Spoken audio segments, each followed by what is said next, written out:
Just imagine, if you woke up one day and all your food was gone. Your house was a big mess and the oven was turned on. What happened exactly?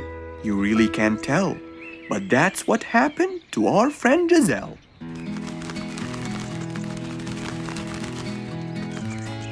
It was a lovely morning, just like all others. But when Giselle arrived, she was burdened with troubles.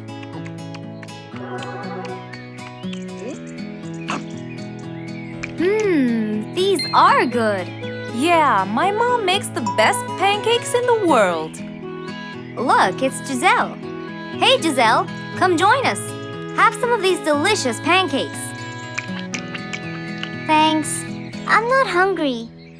What's wrong, Giselle? You guys, I think a thief broke into my house. What? Food has been going missing from my home, but I didn't think much of it. But the amount of food disappearing kept getting bigger and bigger. And yesterday, all of my food went missing. And there was a huge mess at my house. I even found the oven turned on. My house could have burned to the ground. Oh, I'm so sorry to hear that. Are you okay? This sounds really dangerous. What if this happens to my house next? Calm down. Whatever it is, I'm sure we can deal with it. Giselle, let's go to your house and check it out. And so, they left for Giselle's house. They had no idea what would be waiting for them. Oh dear, what a mess. Did you not hear them at all? I heard noises, but by the time I got up, they were gone. Did they take anything else other than food? No, nothing else is missing. So how do you explain all this mess? Maybe they were trying to find their way in the dark. I think Bingo's right. They didn't want to turn the lights on so no one would see them. Yes, but there are more important things. A thief had been here last night, and I don't think Giselle had time to worry about all the dishes. You're right. These are not mine. I didn't use these. That means that whoever was here didn't just steal the food. They ate it all here. That would explain why the oven was on. They cooked. Okay, calm down. We'll figure out a plan to catch them. But first, let's clean everything up. They started cleaning the house, trying to help their poor friend out, while being so worried about what's going to happen next. Any idea how we're going to catch them? I have an idea. We'll have a neighborhood watch.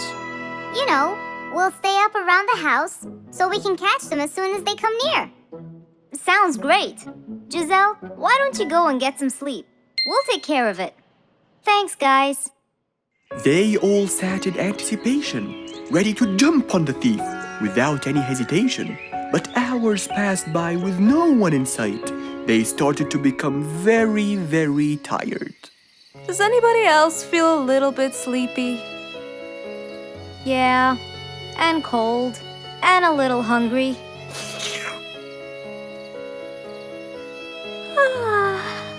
Parrot, do you see anyone from up there? No one's around. Guys, you can go home. I'll stay here for the rest of the night. I'm not tired.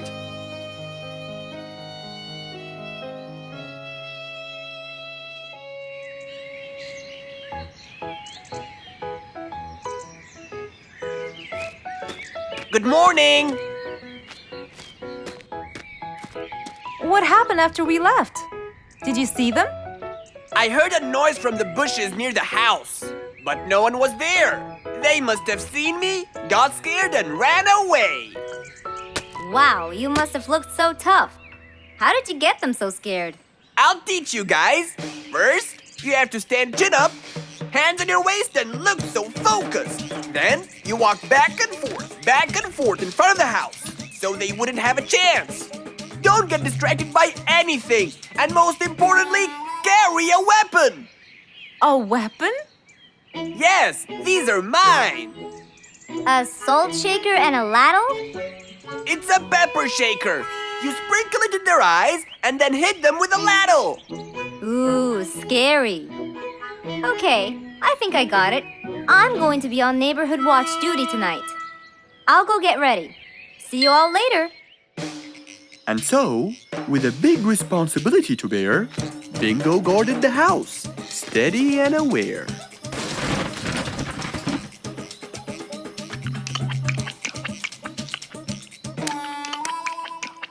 Zebra, what are you doing? What? Where am I? Giselle's house. What is that noise? Did you catch it? Yes, it's Zebra. He's been sleepwalking and eating all your food. Oh no! Giselle, I'm so sorry. I wasn't stealing your food. This happened before. I sleepwalk a lot. Don't be mad. I can't believe it's been you all along. That is so funny. You're not going to tell everyone about it, are you? If she doesn't, I will. I knew you couldn't scare a thief away with a ladle. You could! You know what? I'm just happy Giselle is safe. I'll just go home now. I need some sleep.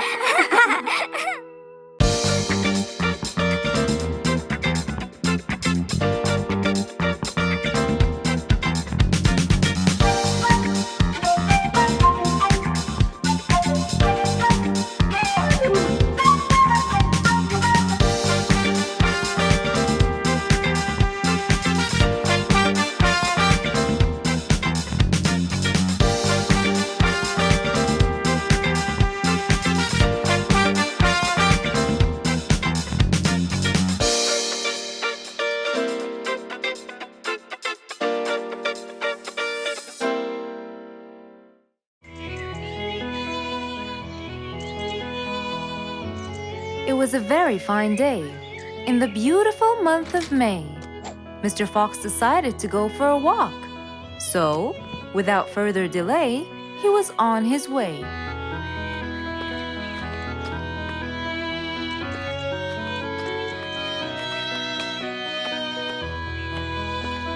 While Mr. Fox was walking, enjoying the sun on the trees, he heard a quarrel at a distance and someone saying, Stop!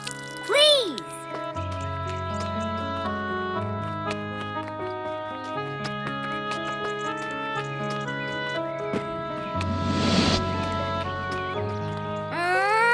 What? Can't a monkey enjoy a spring nap in peace? Nap somewhere else. I don't care. Excuse me? You splash somewhere else. You've got the whole ocean. That's more than enough room. What's going on here? I like it here, and I'm going to stay. You stink! Bingo? Bite me. Bubbles? I gobble you up, but I prefer a healthy diet. What's the matter with you two? I'm calm and happy. I'm just simply awesome. Mr. Fox, can you believe her? Honestly, I don't believe the fact that you two are fighting in this lovely weather. You tell him, Mr. Fox. Such a gloomy monkey. All I want to do is take a nap. Such a gloomy monkey. Such a gloomy monkey. Bubbles, stop that. What's your problem, Bingo? What can I say, Mr. Fox? I just wanted to nap on my hammock. But Bubbles kept splashing water all over me. And it's so irritating. As if. It wasn't on purpose, Mr. Fox. I just wanted to enjoy spring my way. Can't I enjoy the weather however I please? Of course you can. But Mr. Fox! And you too should enjoy your spring nap as well, Bingo. Finally! That's right. Go enjoy your spring sleepiness some other place. Say what now? You know what? I've got the perfect solution to your problem. Really? Yes, and it's very simple. What is it, Mr. Fox? Wait here for a second. Don't splash water for a short while, okay? Fine.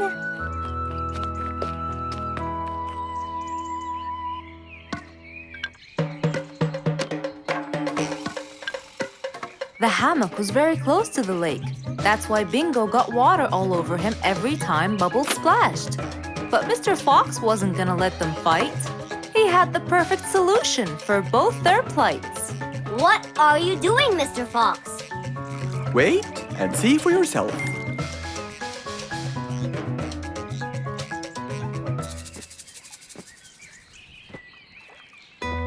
Let's see. First, we'll untie the hammock. 1, 2, 3, 4, 5. Now, we'll go a few more steps up and tie the hammock again. Here's good. There you go. Try it now, Bingo.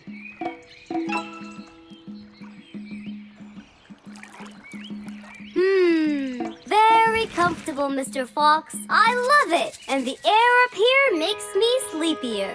Bubbles, give me your biggest splash. Whoa! Ha ha ha ha ha. Whoops. Sorry, Mr. Fox. Don't worry about it. I feel fresh. Mr. Fox's work was done. First there was trouble, now there was none. For there was indeed no better deed than rushing to help a friend in need.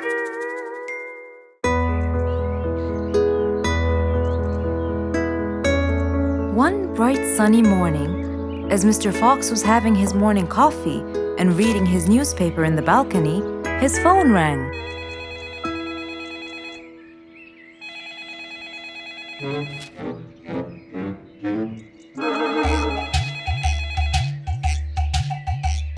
Who could it be so early in the morning? Hello? Hello, Mr. Fox. It's Rorik. Oh, hello, Rorik. How are you today? Not very good, I'm afraid. Why is that? My piano. I tried playing it today, but it sounds weird. How so? I don't know. Could you please come and check it out? Sure, I'm on my way. Thank you, Mr. Fox. I'll be waiting for you. And I'll be right there. So, quickly, Mr. Fox changed his clothes. He took his toolbox and his car keys, got into his car, and drove off to Rorik's place.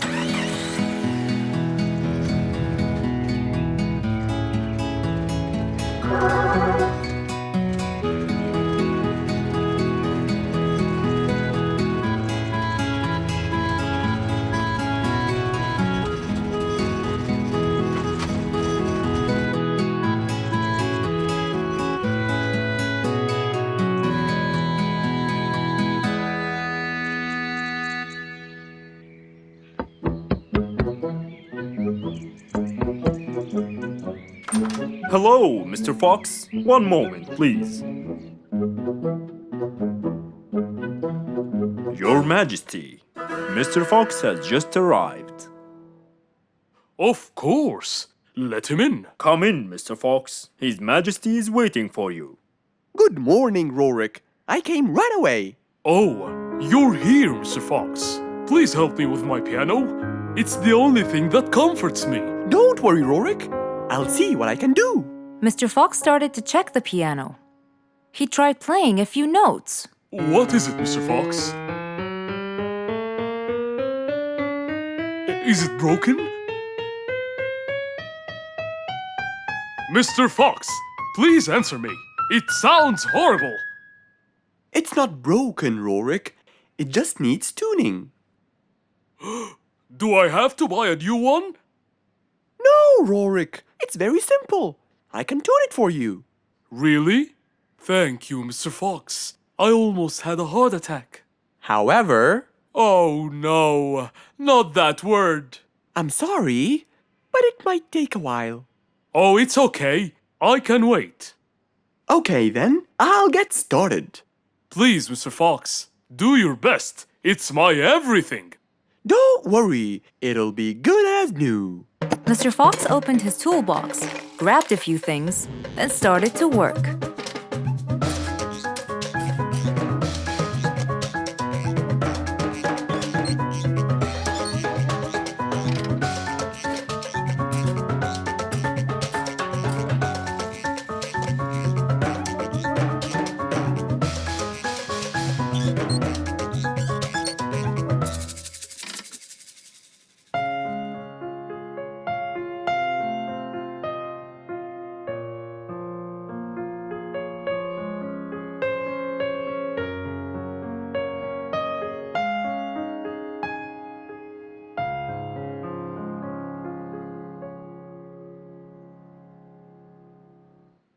Beautiful. It sounds beautiful. Told you everything will be alright.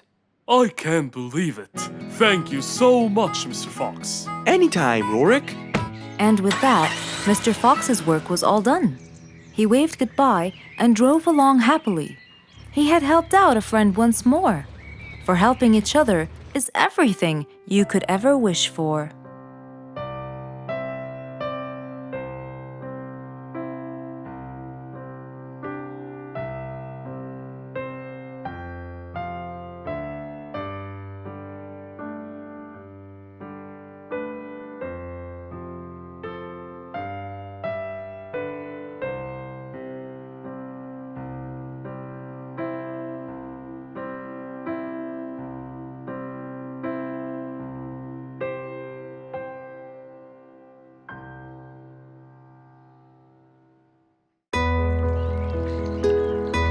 Rose stood in front of her painting stand, holding a few colors in her hand.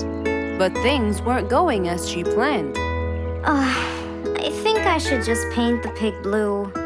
No, wait. Maybe this will do. Maybe I should just take some of the pink color on my feathers.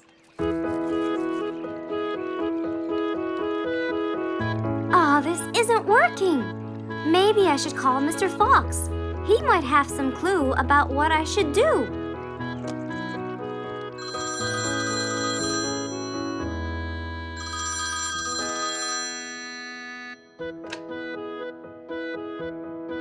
Hello. Hello, Mr. Fox. It's me, Rose. Oh, hello, Rose. How are you? I'm fine, Mr. Fox, but I do need your help with something. Do you think you could come and meet me? I'm at my usual painting place. Sure, I'll be right there.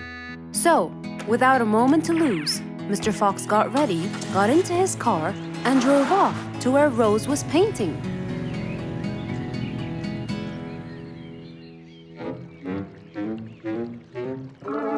Oh, Mr. Fox. I'm sure glad you're here. I tried everything, but nothing seems to work. What are you trying to do, Rose? I was just trying to get some pink paint, Mr. Fox. I'm not sure that this is the right way to do it, Rose. Well, what should I do? Do you have an empty color palette? Of course. So, what colors do you need? I have red, blue, yellow, black, and white.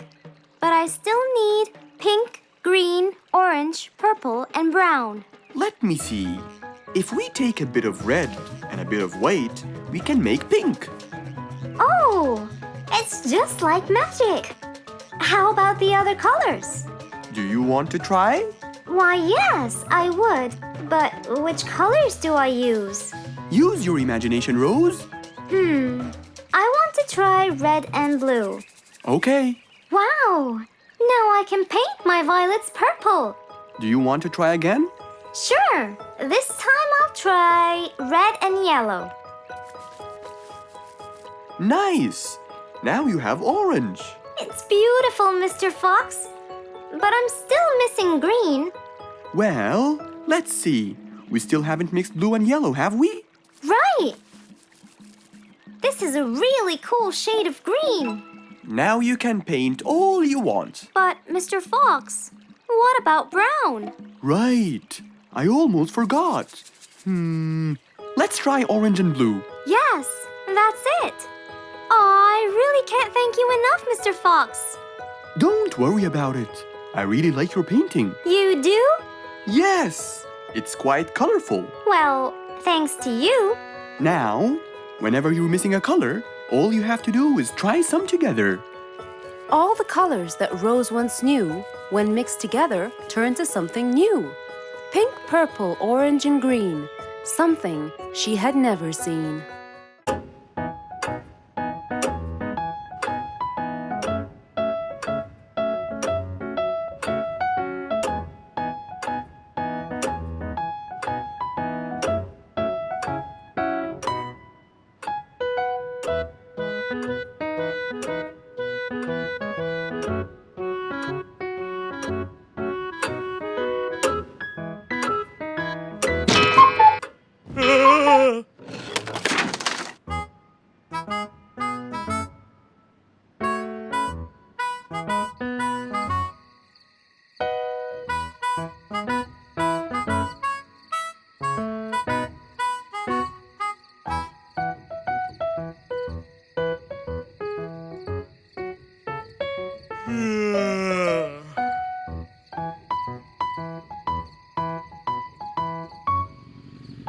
It was past midnight. Mr. Sleeperson Koala was on his way home from work. The streets were empty and quiet. He was falling asleep. He tried really hard to keep his eyes open, when suddenly the car stopped for no reason. And Mr. Sleeperson didn't wake up, as if it was the hibernation season.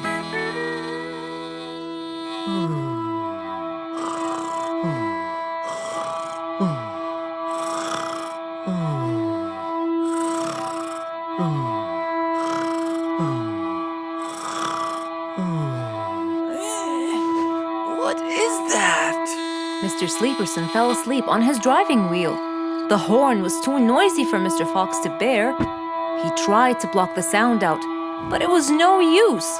He pulled his cap over his head, put earmuffs, but it was all in vain. He couldn't bear that horrible sound any longer. What a horrible sound! Who could it be this late at night? Oh no! Mr. Sleeperson! It's you again! What brought him here this time of night? And he slept on the driving wheel. Excuse me. Mr. Sleeperson! Hello? Hello?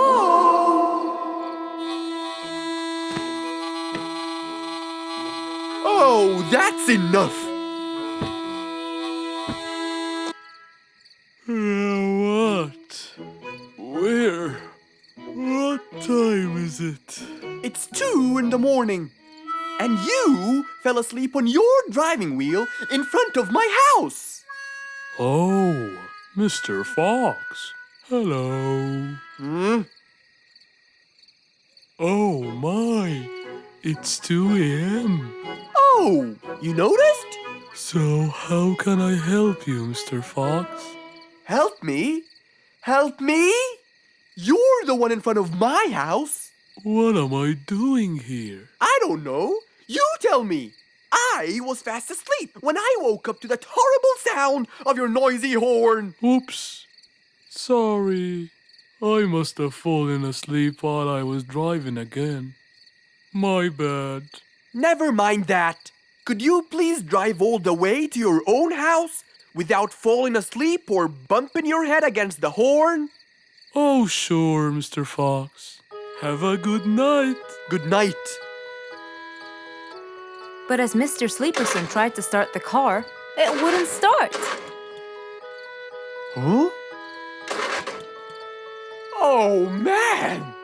Oh, Mr. Fox, wait! Help! Now what? The car won't start.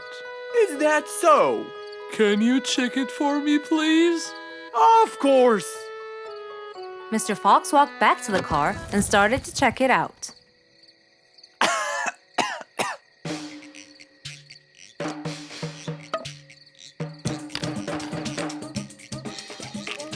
Everything seemed fine. However, when he lowered the hood cover, he found Mr. Sleeperson sleeping in the back seat. He couldn't control his anger. He banged the hood cover.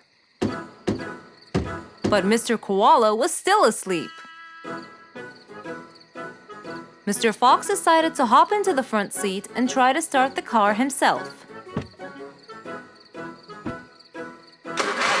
Huh? Mr. Sleeperson! Your car is out of fuel! Who? Where? Your car is out of fuel! No way! Oh, What will we do now? you have to fill the tank! Okay. Mr. Sleeperson! What? Wake up! I'll fill your tank for you. I have some fuel in my house. Oh, that would be great.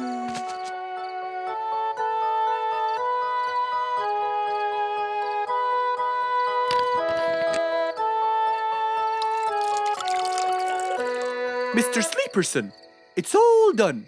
You can go home now. Oh, thank you. Thank you so much. You're welcome.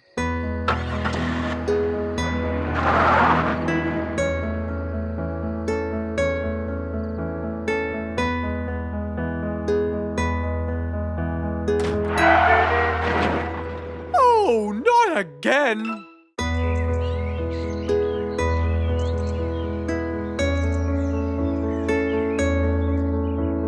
One cold morning, while everyone was shivering in their houses, Mr. Fox woke up and went to watch his favorite team play. They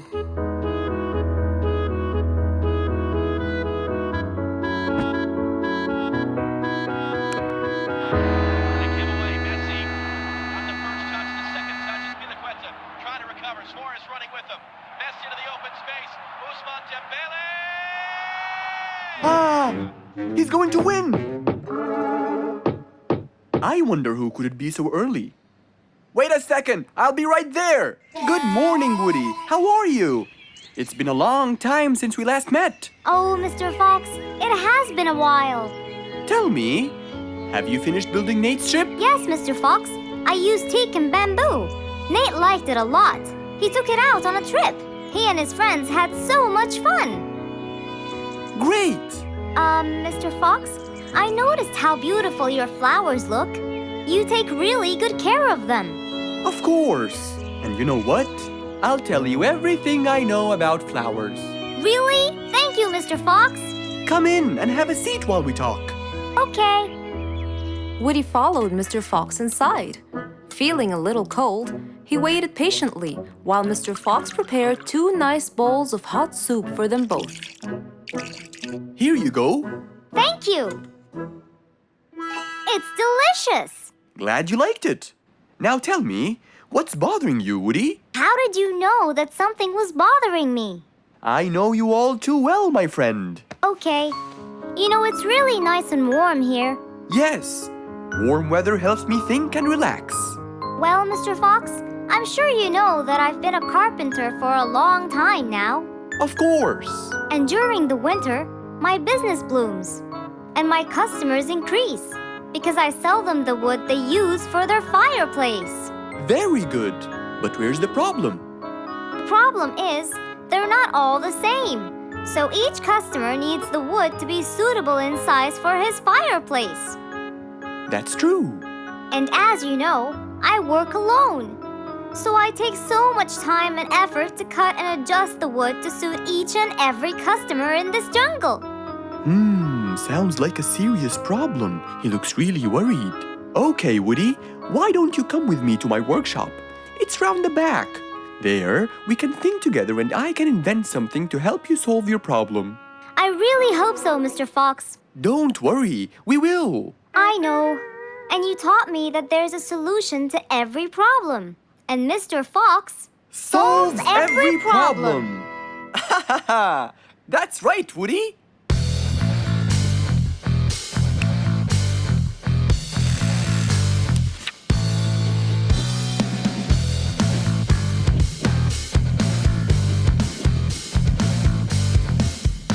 invent a gigantic wood-cutting machine that has the ability to choose and control the size and shape of your wood depending on what you need. What? Really? Aw, you're the best, Mr. Fox.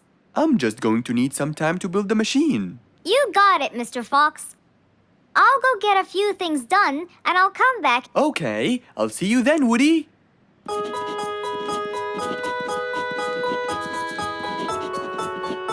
Mr. Fox started designing his cutting-edge invention. He knew that is exactly what Woody needed to help him with his carpenting business. And because he was making this device for Woody, he thought he'd add a bit of color to make it all even more special. Finally, this is it! Mr. Fox's size-adjusting wood-cutting machine.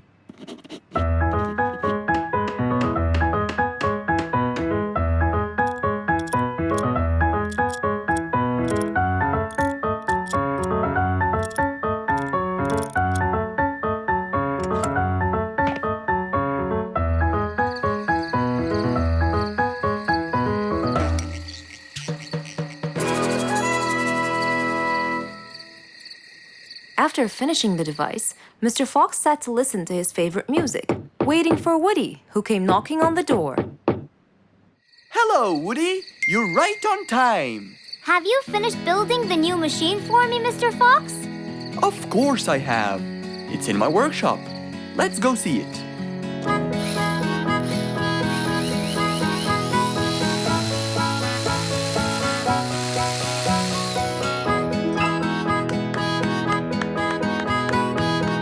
Fantastic! I don't know how to thank you, Mr. Fox. I'm really grateful for what you've done. Don't thank me. I only did what I had to do. I'd better be off now to cut more and more wood. Have a wonderful evening, Mr. Fox, and thank you again. Good night, Woody. See you soon.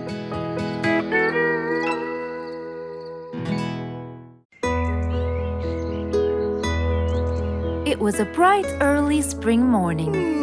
Still feeling a little sleepy, Mr. Fox opened his eyes and got out of bed.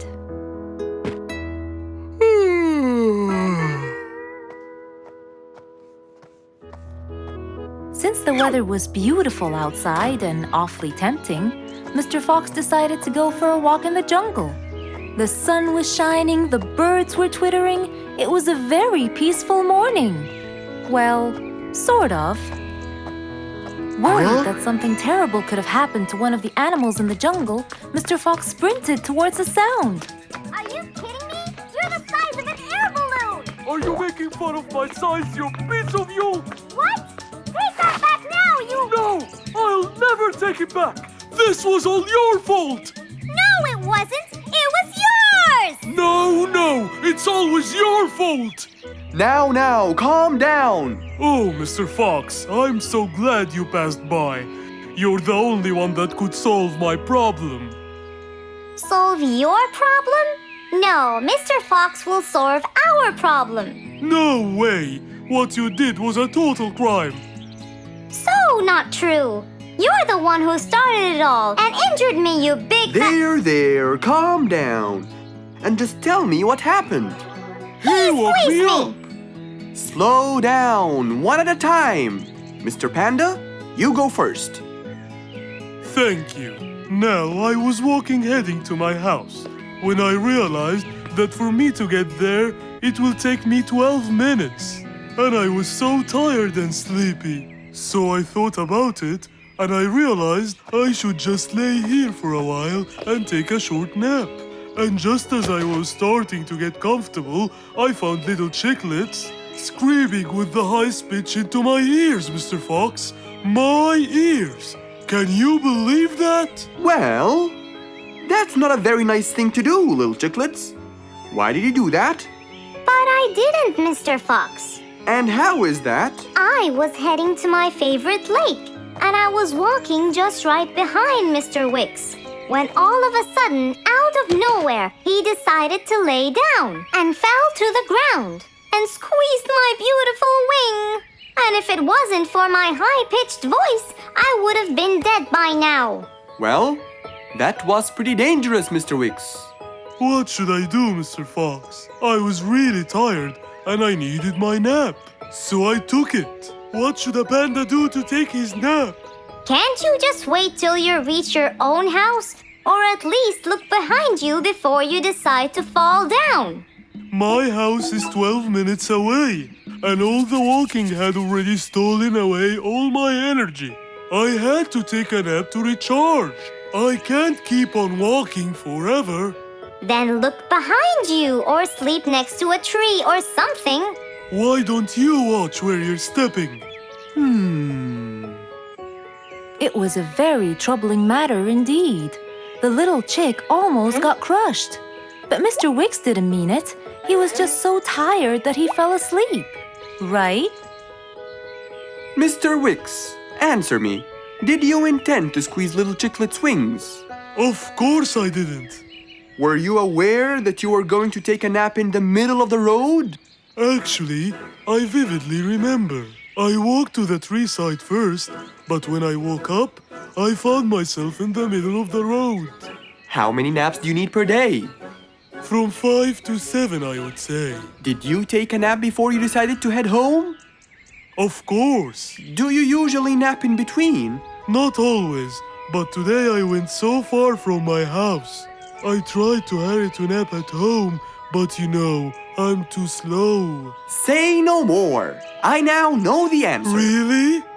Yes. Worry no more, little Chicklets. From now on, Mr. Wicks will always nap at his own house. Just a second. Aha! There it is! Is that what they call caffeine? My, I didn't think it was that huge. No. It's something even better. Better than caffeine? And chocolates too.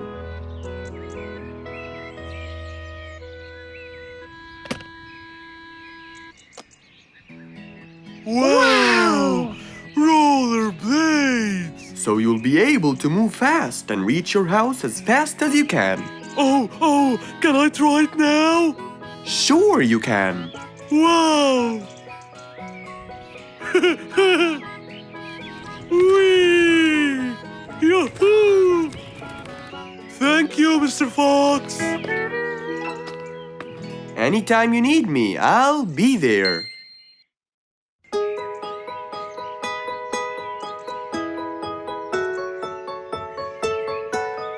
Beatrice was a little energetic bee.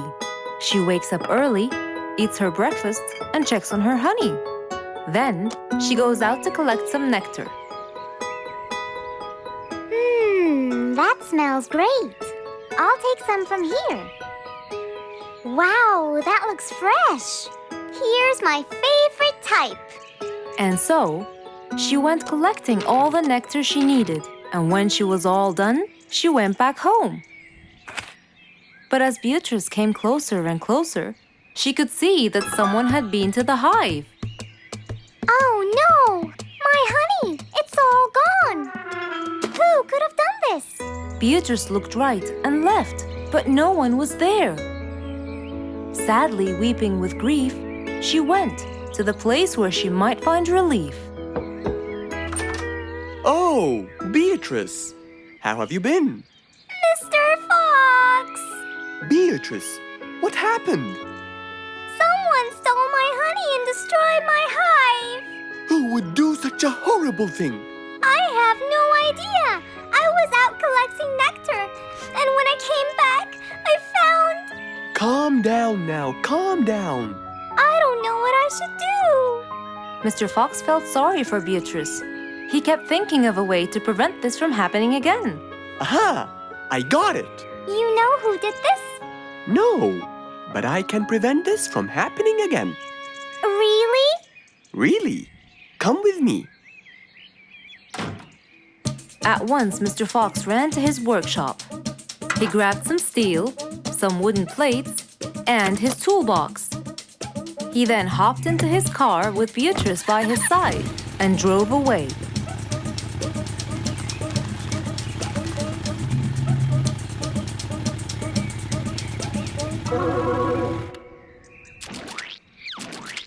Oh, See? I told you. It's a complete disaster. you were right. But don't worry, everything will be okay now.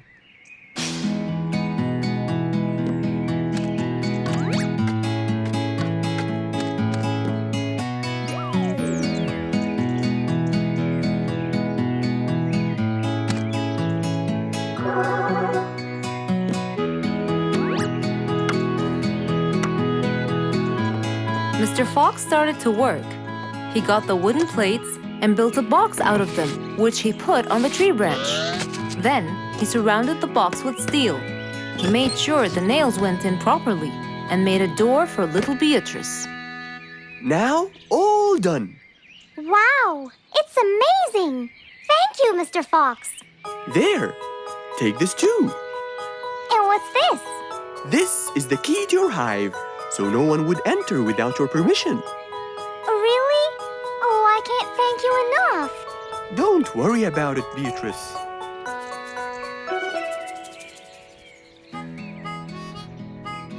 Here, Mr. Fox, this is for you. What's this? It's one of my delicious honey jars. It's the best kind I've got. Oh, you didn't have to. Well, thank you, Beatrice. And as Mr. Fox drove away, he thought that this was the perfect end to the day. It was a beautiful morning. The sun was shining brightly over the jungle. And seeing how nice the weather was, Mr. Fox decided to go for a walk.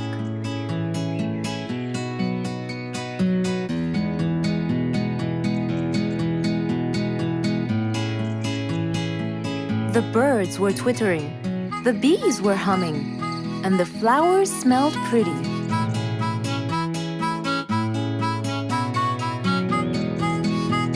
As Mr. Fox was passing by Bingo's house, he saw him doing something really strange.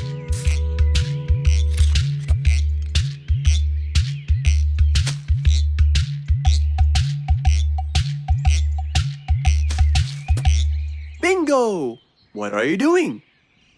I'm storing my favorite fruits to eat during the winter. But you can't just bury them. They'll soon rot. But what can I do, Mr. Fox? They only grow in the summer, and I love to eat them so much. Mr. Fox thought about it for a while. What could he do to help Bingo?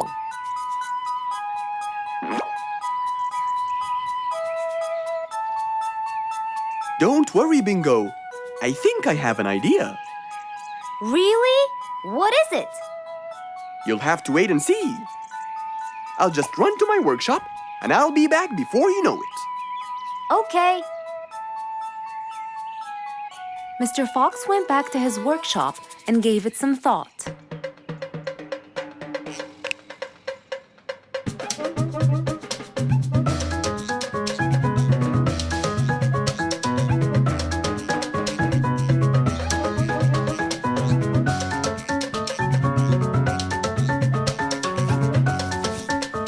After calculating all the details, he started to gather the things that he needed.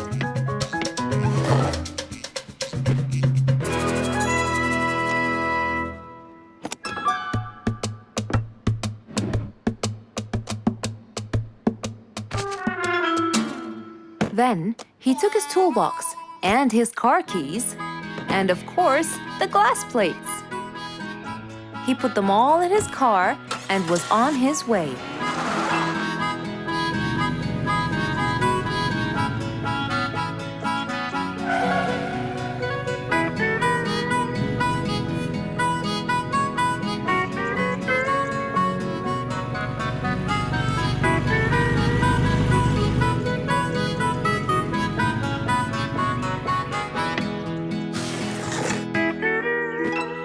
What's all this for? It's a surprise. I can't wait.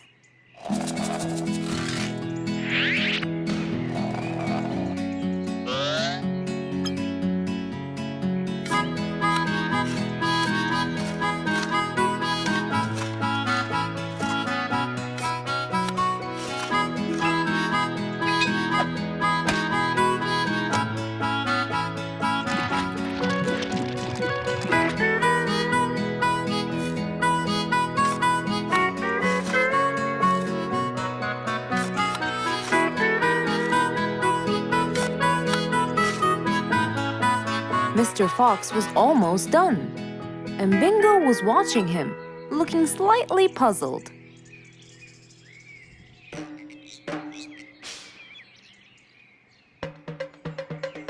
Here you go. You'll never miss pineapples again. So I can store them in here? No. You'll grow them in there. This is called a greenhouse. But it's not green, it's transparent. No. It's called green because we can grow green plants and fruits inside it whenever we want. Oh, so now I can have pineapples whenever I want? Yup. Anytime you want. Awesome! Thank you, Mr. Fox. Glad I could help. Here, this is for you, Mr. Fox. It's the best one I've got. Oh, that's very nice of you, Bingo. I love pineapples. Now you and I can eat them anytime we want. After helping out his friend, Mr. Fox went back to enjoy the rest of his day.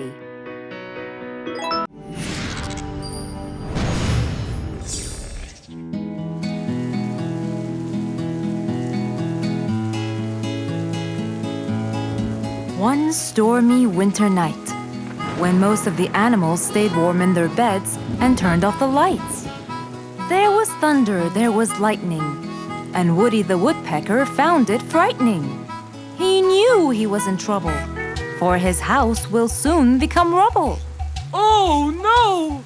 What am I going to do? I better go to Mr. Fox before things get worse. With a nice cup of hot chocolate, Mr. Fox continued reading his book when the doorbell rang. It was winter. No one would walk in the rain unless they had a complaint. Woody, what are you doing walking around in such cold weather? Hurry, come in.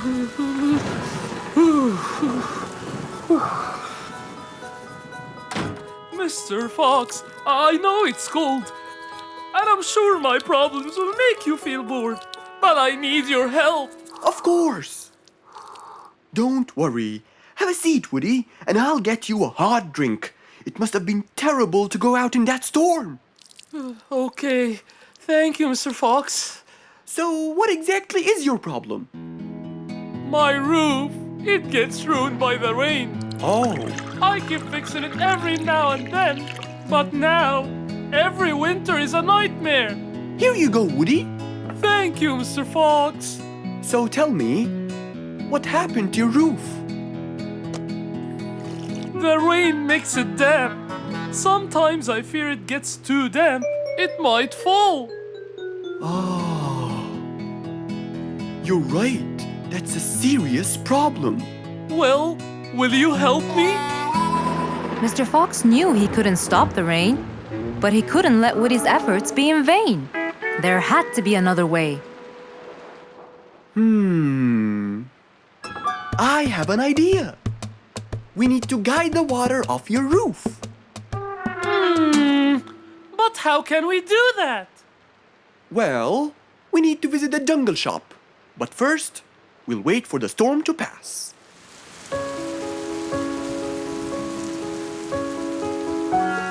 Finally, the storm faded away, revealing a bright, warm, sunny day. I think the weather is better now. Let's go, Mr. Fox. Mr. Fox and Woody hopped into the car, and off they drove to the jungle shop.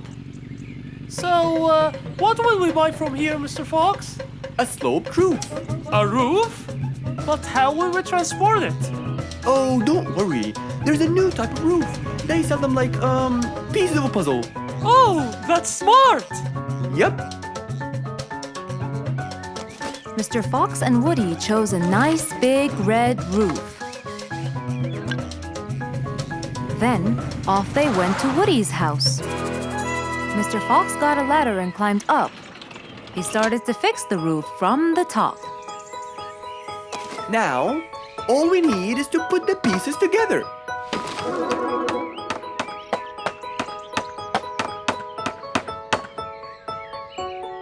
All done.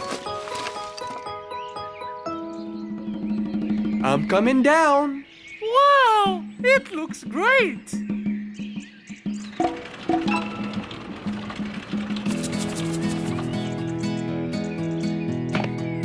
That way, all the water will slide down and the rain won't bother you again. So, does that mean no more rainwater will enter my house, Mr. Fox? Of course not. I guarantee it. Oh, I'm so happy!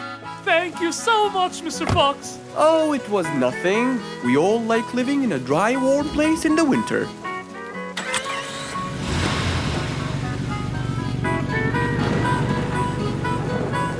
Woody thanked Mr. Fox, for now he could enjoy the warmth and comfort of his house. One nice spring night, Mr. Fox was sitting in his balcony, relaxing and drinking his favorite juice, when suddenly the phone rang.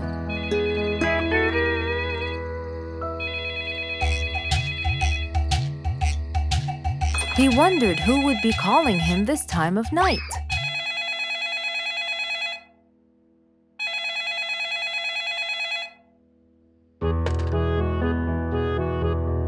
Hello? Who is it? Mr. Fox, it's Rorik. Your Majesty, how may I help you?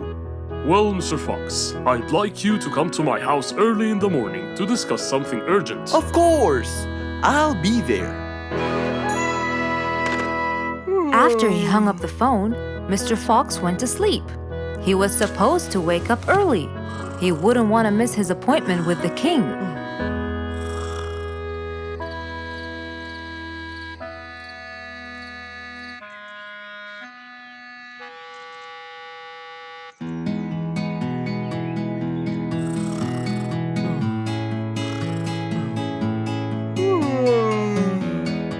Early next morning, Mr. Fox woke up and went to wash his face. After that, he got dressed and was all ready for his appointment with the king. He got into his car and drove off.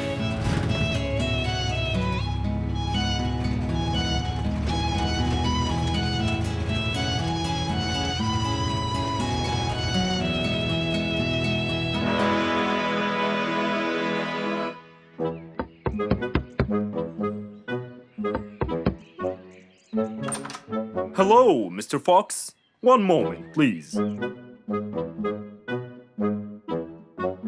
Your Majesty, Mr. Fox has just arrived. May he come in?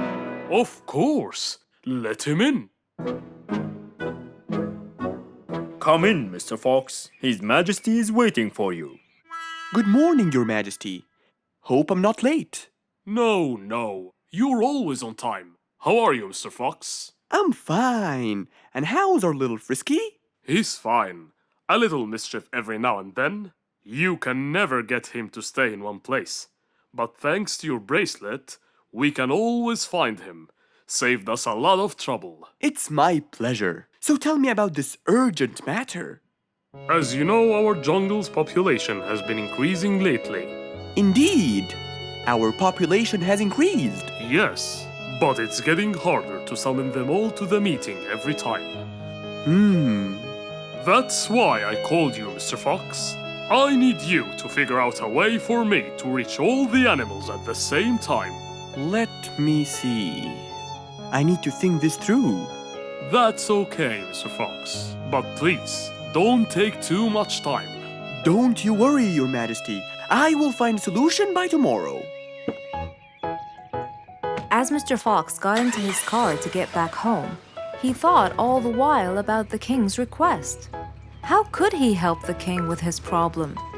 With everything else Mr. Fox has faced, this might be a slightly bigger challenge for him.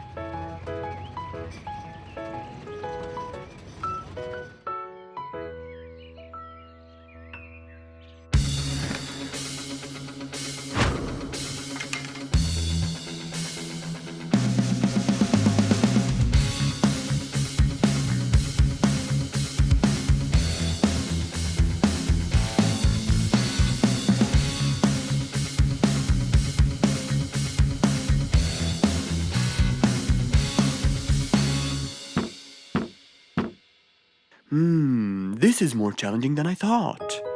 Maybe a short break will help. Mr. Fox went back to his house and sat on his sofa. Since he can't think anymore about the king's request, he thought it would be great just to relax and watch his favorite TV show. Everything was peaceful and quiet. But then suddenly, I got it! Mr. Fox rushed back to his workshop. He quickly designed a new device. He carried the new device to his car, and off he went to King Rorik's place.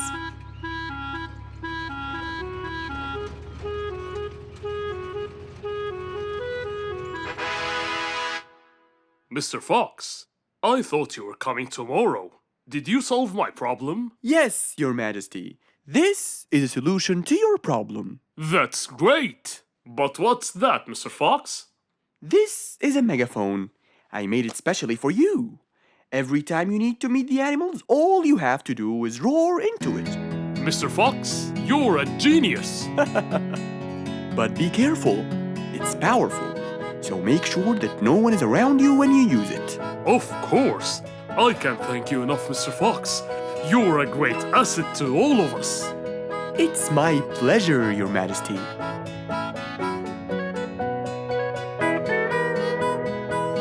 Goodbye, Mr. Fox. Mr. Fox got into his car and waved goodbye to the king. He was feeling happy and pleased. The problem was now solved, and he was able to help out a friend once more. It was a nice, warm autumn day. Mr. Fox was doing his morning exercises, sit-ups, push-ups, and running on the jungle track. A very refreshing start to the day. But then, unexpectedly, fog started to form, stopping any plans to enjoy the beautiful weather. Why is there fog covering the whole jungle? This is really strange. It's been happening a lot lately. I really hope everyone's all right. I should head home now. Oh, I think I should probably stay home today. I don't have my morning newspaper yet. And how would I? It's impossible to see. Aha! Wait a minute. I'll try calling Mr. Falcon. He'll definitely tell me what's going on. Mr. Fox held the phone and dialed Mr. Falcon's number.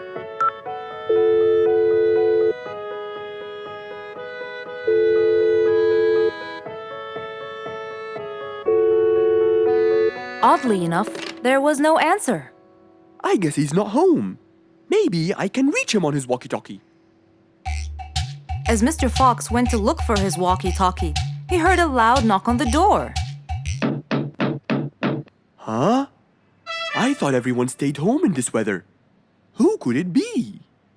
Puzzled, Mr. Fox went to open the door. He was taken by surprise. It was Jack the horse. He stood there holding a briefcase and looking smart. Jack was a very busy business horse.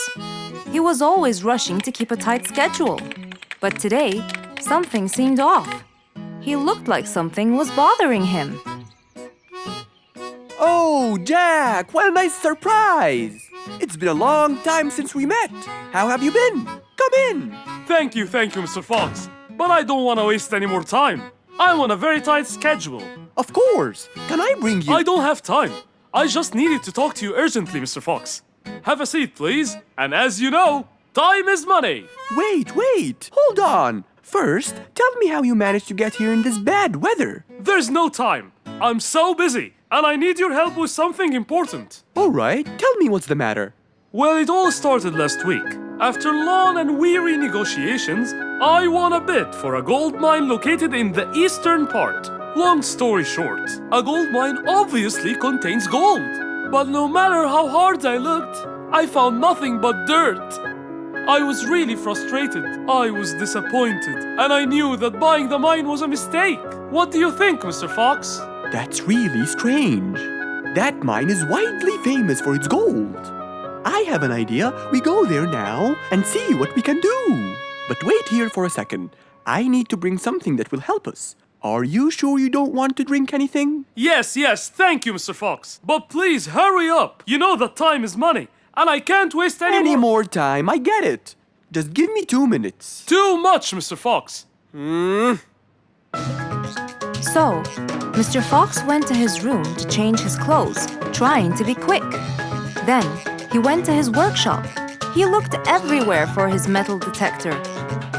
When he found it, he took it and went back to his house, where Jack was standing there looking at his watch, with that usual impatient look on his face. Mr. Fox, why are you late? I have a really important meeting tonight at 8, you know. We're making a deal, and I don't want to waste any more time. You know that time is money. Time is money. I know that, Jack. But now we're wasting more time, aren't we? Right. Let's take my car, Mr. Fox. Okay. The fog had gradually started to clear away, and the vision became clearer and clearer. But as Mr. Fox was about to get in the car, something happened. What's that? What's going on? What happened? That's what we'll find out in the next episode. An autumn windy day. It was Jumbo's birthday. He was dancing and playing with his friends, hoping this day would never end.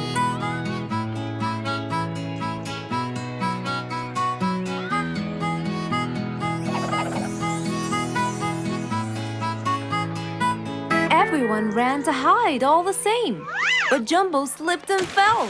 And that was the end of the game. All the animals heard the fall, but Mommy Jumbo ran before them all. Jumbo!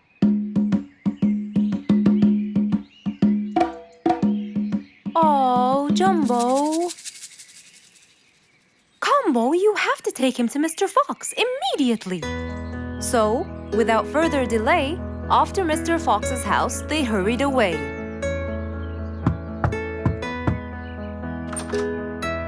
Hey, Mrs. Combo, what's wrong? Help me, Mr. Fox. Jumbo is ill. Oh, please, come in.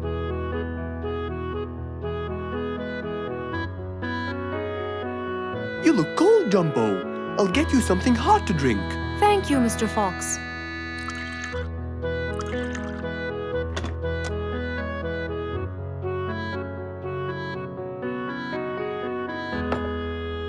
We were celebrating Jumbo's birthday.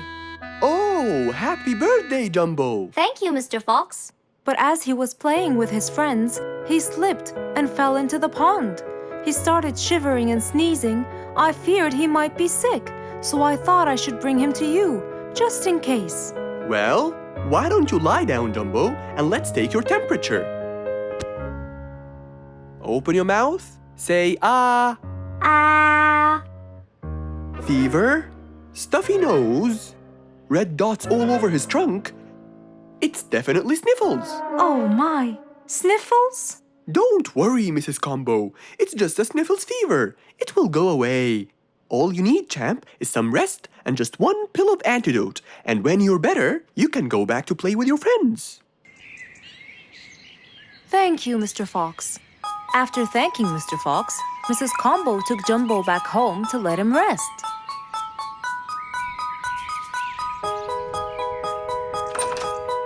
All right, Jumbo. Now all you need to do is follow Mr. Fox's advice and keep Mr. Thermometer under Under my tongue? To find out if I'm all better so I can go outside and play with my friends? But first, you gotta Keep my thermometer in my mouth? Right, son. You can count on me. Now, you'll stay put and oh, sorry. Call me when it beeps.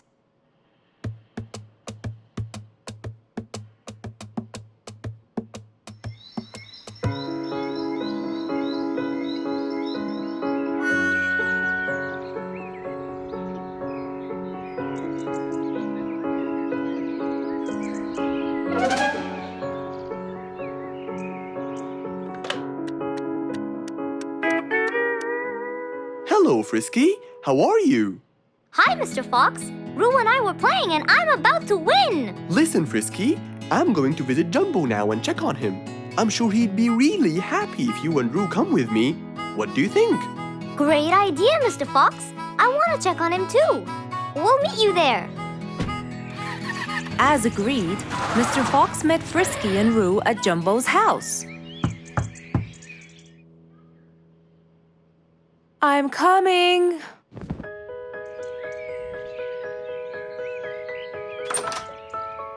Hello, Mrs. Combo. We came to check on Jumbo. I hope he's feeling better now. Why, yes, Mr. Fox. Come in, everyone. Hey, Jumbo! I came to check on you. And I brought your friends along too. Are you feeling better now? Hi, Mr. Fox. Hi, guys. Hey, Jumbo.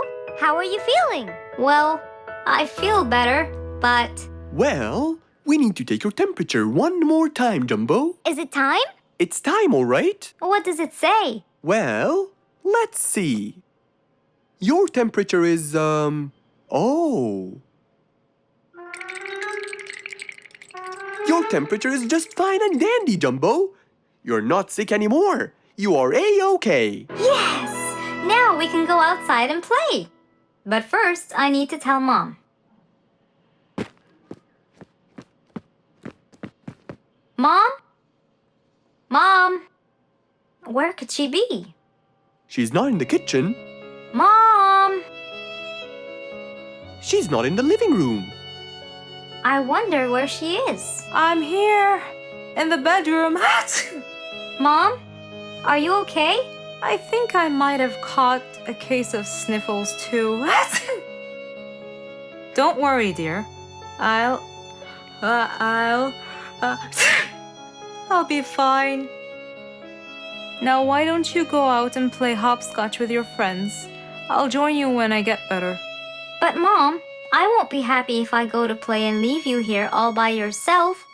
I'll be only thinking of you. So, what do you think you should do, little Jumbo? I have to sit here and take care of you, Mommy. You always take care of me when I get sick. I'll take care of you and never leave you alone.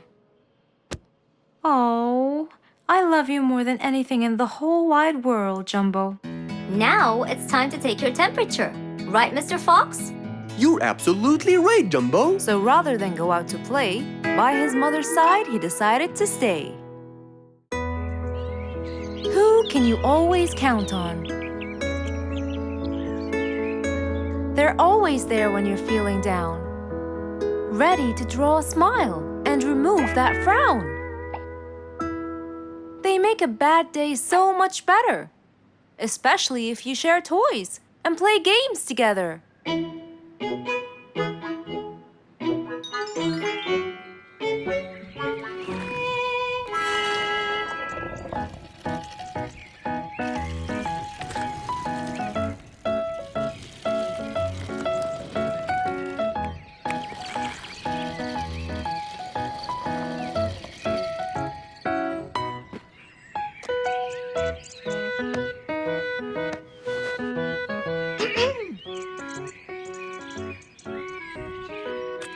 Officer Sherlock Fluffs?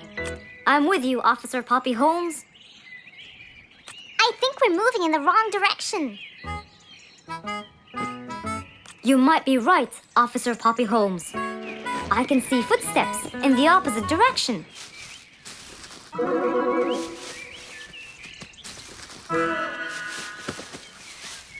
Officer Sherlock Fluffs. I think someone is after me. Run, officer! Run!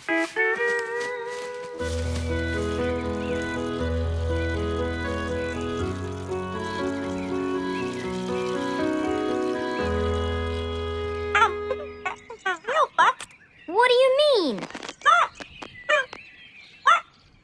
Poppy! Poppy! You there? Poppy! I can't believe we lost the connection. Poppy! Poppy, where are you?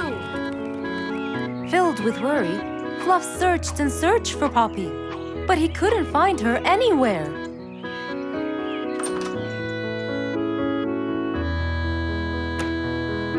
Hey there, Fluffy. What? How come you're here? I thought you'd eventually come home. What happened to your walkie-talkie? It's not working. But we just got it. I know. I was looking everywhere for you. Aw, Fluffsy, were you worried about me? Stop it.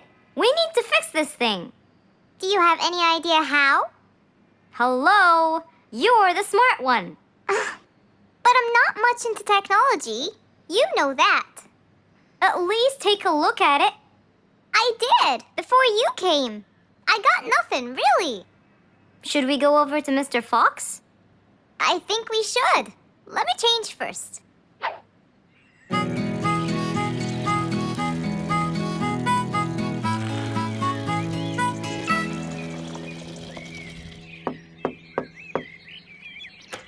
Hello?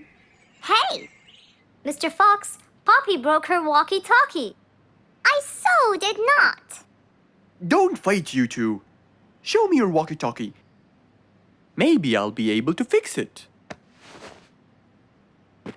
Here. But I promise I didn't break it. I'll go to the workshop and see what's wrong with it. Thank you, Mr. Fox. Sure.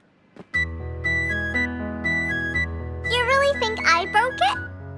Why else would it stop working? But I didn't. Well, I kind of think you did. You're unbelievable.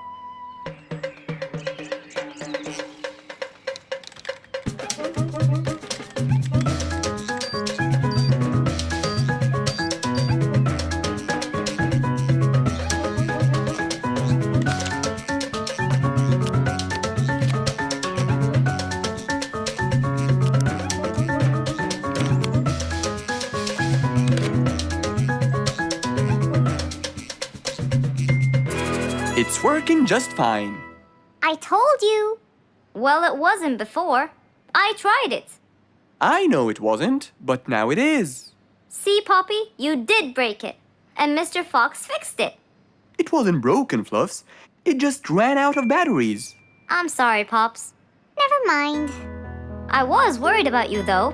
I know. I have a wonderful brother.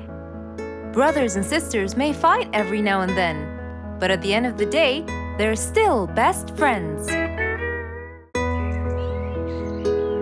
It was a bright sunny day. Mr. Fox had had his breakfast and was now out doing his morning exercises. It was then when he saw Woody, who was passing by. Ah, Woody, how are you? Haven't seen you in a while. I really missed you. I'm fine, Mr. Fox. I really missed you. I hope you're doing great. Why does he look so sad? I hope nothing bad has happened. You look a bit down, Woody. Is everything all right? Are you okay? Oh, Mr. Fox, I really need your help with an urgent matter. Don't you worry, my friend. Big or small, every problem has a solution. I assure you, everything will be all right. Oh, I know, Mr. Fox. I can always count on you. Let's go inside. I'll get you something to drink, and then we can sit down and you can tell me all about your problem. Let's go. Woody followed Mr. Fox to his house. There, Mr. Fox prepared something special for Woody to help make him feel better.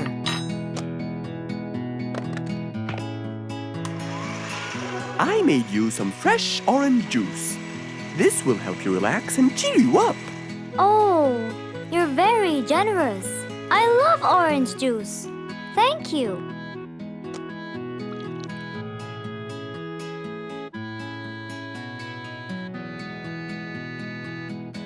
Mr. Fox, I'm really sorry to bother you over and over again, but I had no choice. Oh, no worries, my friend. You know, Mr. Fox, I'm the jungle carpenter. My business has been growing recently, and now I have many customers. Yes, you're a hard worker. You deserve it. I used to build boats for fishermen. I got famous for my skills, especially after I built Nate the fisherman the boat of his dreams. He went and told everyone in the jungle about it. They overwhelmed me with requests. That's fantastic. I'm really glad to hear that. But Nate came to me yesterday and asked if I could build him a ship. One big enough for him and all his friends. as he is planning to go on a fishing trip. It's for a special trip, he said. Yes, I've heard about that. Well, the problem is, I've never built a ship before, and I have no clue what kind of wood I'm supposed to use. I don't know what to do. How will I build him the ship he needs without the proper wood? Will you help me, Mr. Fox? Whoa, that's a serious problem. I'm gonna have to look through my books. Well, you're never too old to learn something new. I could use some time. I'll call you as soon as I find a solution. I will be waiting for your call. I know you'll be able to help me, Mr. Fox. After Woody left, Mr. Fox started his researches on shipbuilding.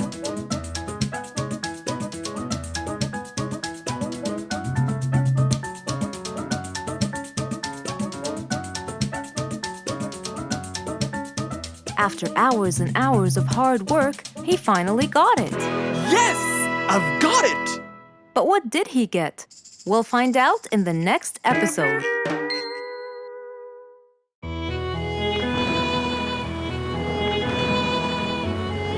One day, the mighty eagle flew to his nest. All he wanted to do was rest. He felt bitter, he felt cold.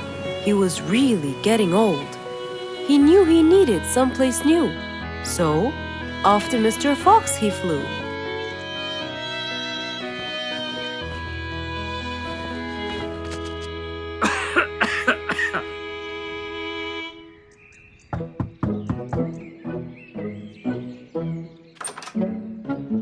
Oh, hello, Mr. Eagle. You look so tired. Please, come in. Thank you, Mr. Fox.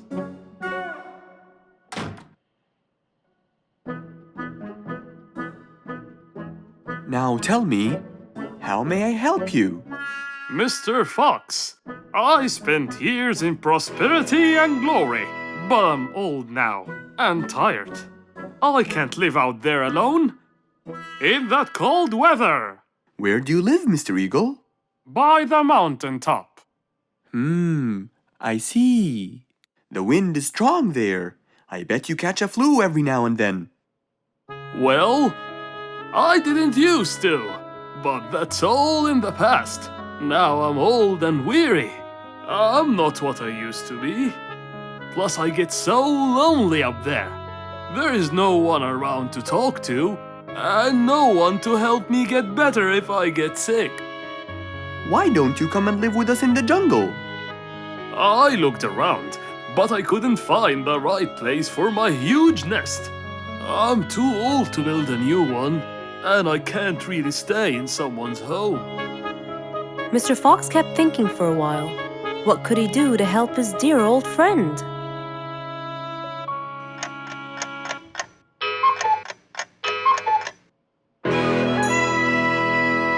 I got it! I think I can help you build a new house. Have no worries.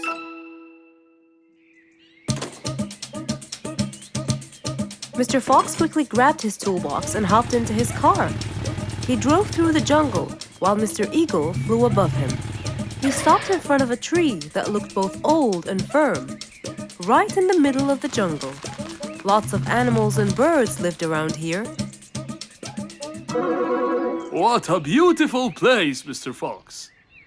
Wait till you see what I have in mind for you. Mr. Fox started to work. He put a ladder against the tree and counted the steps up. 1, 2, 3, 4, 5, 6, 7, 8, 9, and 10. When he reached the tree branches, he opened his toolbox and took out some wooden plates. Then he started putting them together. All I need now is some nails to make sure everything would be A-OK.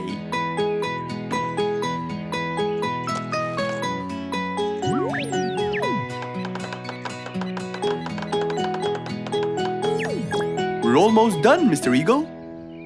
Can't wait to see what it will look like, Mr. Fox. Oh my! What a wonderful treehouse! And it's all yours, Mr. Eagle. My own home. I can't believe it. Thank you so much, Mr. Fox. You're most welcome. As Mr. Eagle got inside his new house and closed the door, he felt a happiness like never before. He knew Mr. Fox's idea was truly the best, for there was comfort, there was warmth. He felt really blessed.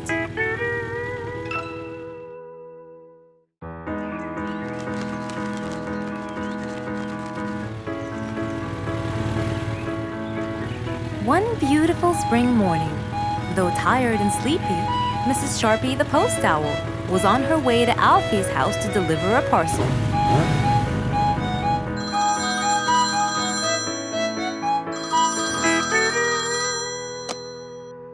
This is Alfie. Who is it? It's Chip, Alfie. How are you? I'm fine, thank you. Great! I sent you the new sheet music, which you have to rehearse. Of course. I will as soon as it arrives. As soon as Alfie hung up the phone, he heard a knock on the door. Good morning, Mr. Alfie. I have a parcel for you from Mr. Chip. Oh, thanks, Sharpie. I better start. Alfie took the parcel and got out the sheets. And then he went off to practice. Alfie the sea elephant was relaxing on the seashore, for it was his favorite place to be. He loved playing his violin, but suddenly the strings became so thin. And as he gave it a hard play, the strings snapped, and Alfie's face turned pale gray. Huh? Oh no! Not my violin! It's my one and only hobby! What shall I do? Oh, I know! I must go to Mr. Fox! Alfie walked towards Mr. Fox's place, hoping that he could help and solve his case.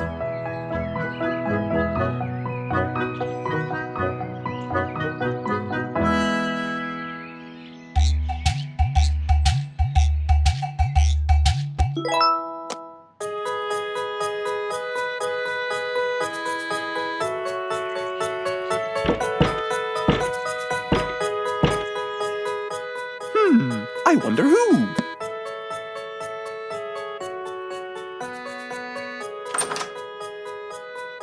Alfie, our star musician. Welcome. Come on in. Thank you, Mr. Fox. Have a seat. Would you like some lemonade? Yes, please, Mr. Fox.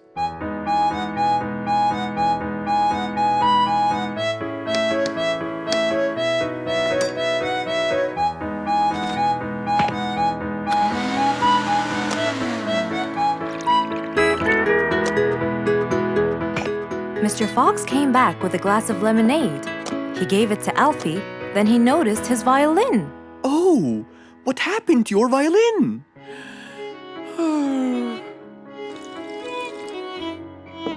I was playing by the seaside and suddenly the string snapped. What do you think I should do? Well, we can simply buy some new strings and change them. I already bought them, but I don't know how to change them.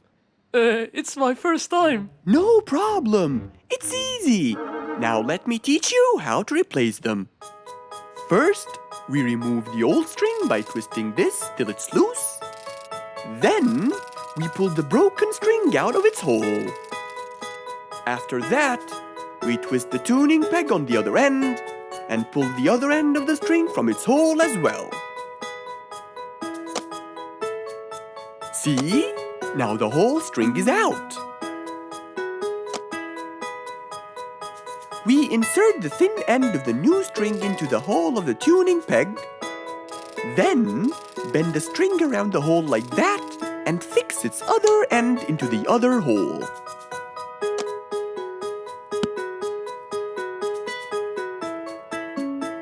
And there's the other string as well.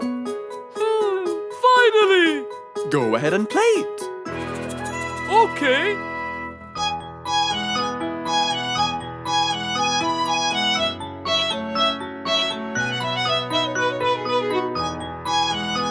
With his violin finally fixed, Alfie walked out the door.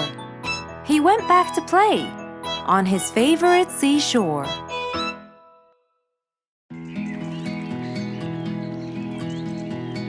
What a beautiful morning! Mr. Falcon should have been here by now. He was supposed to get me some sugar candies from the other side of the river. I can't cross that river on my own. I can't swim. I'd better go to Mr. Fox.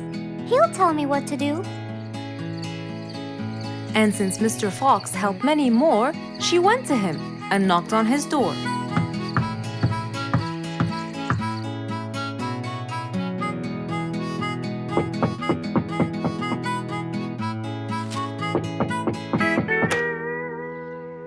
Who's there? Over here, Mr. Fox.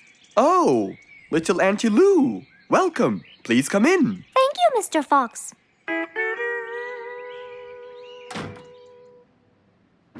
What can I do for you? Mr. Fox, my problem might seem small, and I know how busy you are, but Don't worry, Auntie Lou. Whatever it is, we'll find a solution. Tell me, what's bothering you? sugar candies. Sugar candies? But you love them. Yes, Mr. Fox, I do. That's the problem. The only place I can find them is by the other end of the river side, and I don't know how to swim. Well, how did you get them before? I had some friends who would cross the river and bring me some candies with them. But I can't wait for them to go every time. I want to be able to get them myself. I see. So you want a way to cross that river by yourself. Yes. Do you want to learn how to swim? Impossible.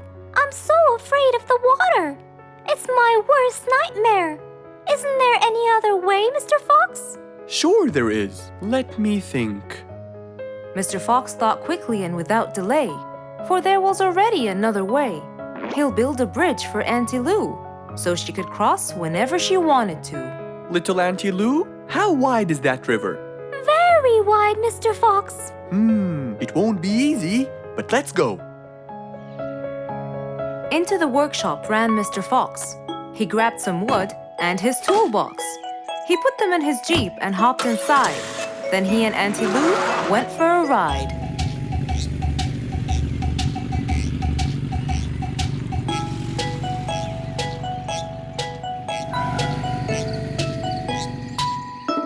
Little Auntie Lou, that's not a very wide river. But it is to me, Mr. Fox. You're only saying that because you're too big. Maybe you're right. Little Auntie Lou, let's get started.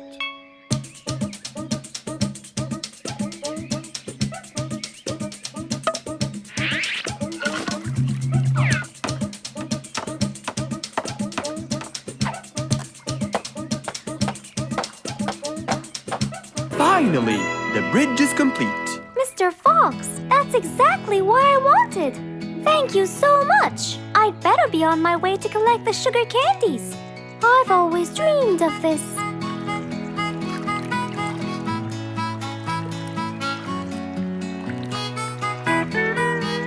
Enjoy the candy, little Auntie Lou.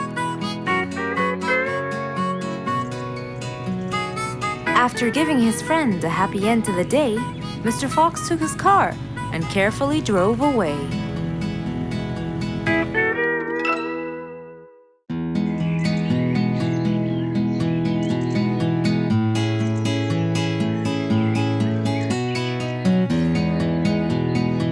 Spike the Dragon always bragged about how good he was at photography.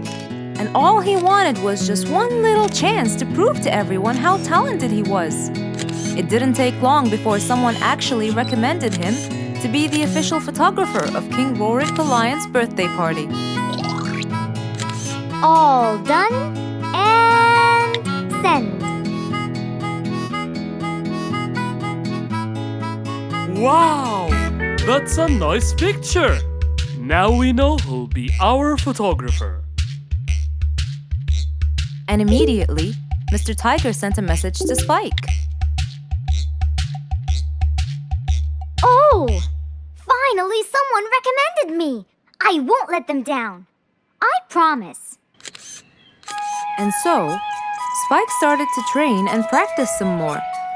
His pictures were beautiful, and he felt so happy. Everything went well until the morning of the party.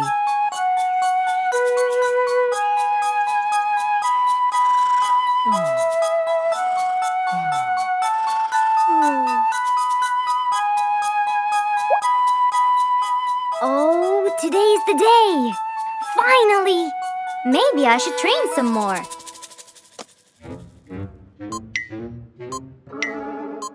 Huh? Oh no! What have I done? While Spike was testing his camera, he pressed on something that changed his camera settings. Now all his pictures turned to white. Spike tried to change it back. He cleaned his lens and checked his filters, but all was in vain.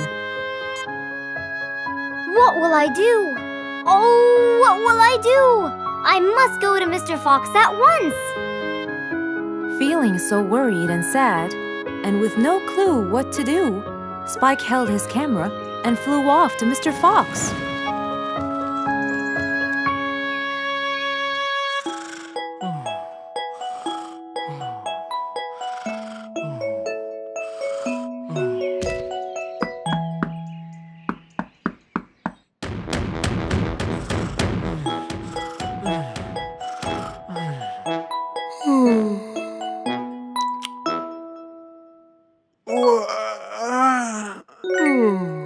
Who could it be this early?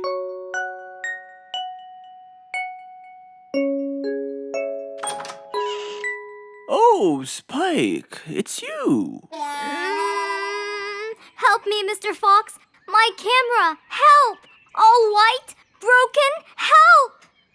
Calm down. Please, come in.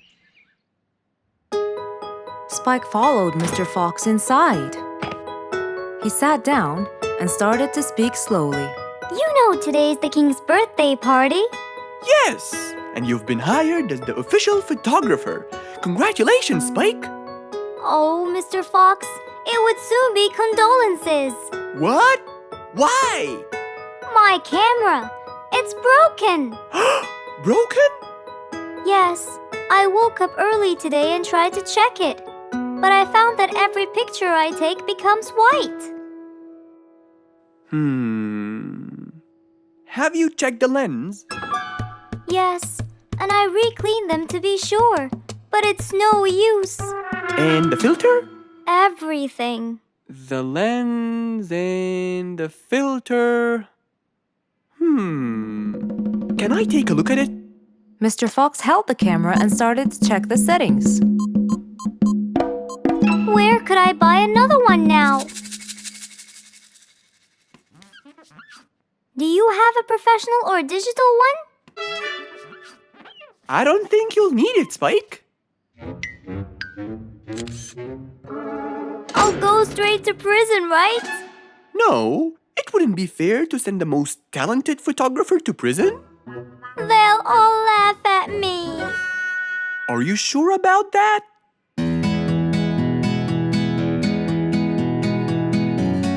Mr. Fox took a picture with the camera and showed it to Spike, who couldn't believe his eyes. Wow, it's back. What was wrong with it? Looks like you accidentally increased the gamma.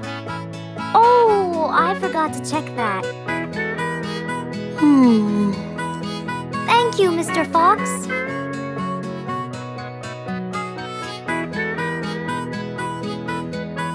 I'll go now. See you at the party. That would be awesome. With that, Spike walked out of Mr. Fox's place. He went back home with a smile on his face.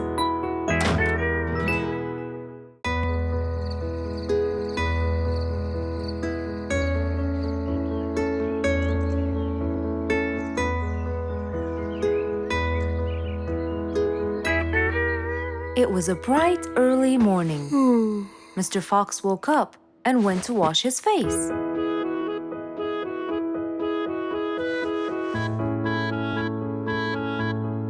Since he was feeling a little hungry, he went to prepare some breakfast.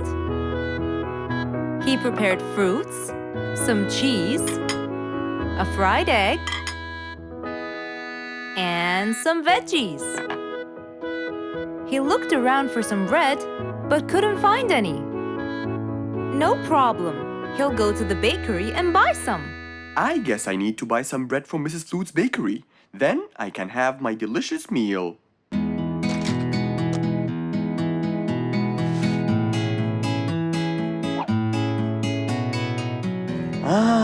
I'm very hungry.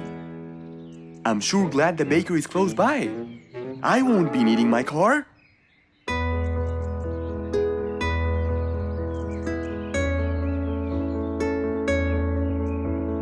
Mr. Fox decided to walk to the bakery.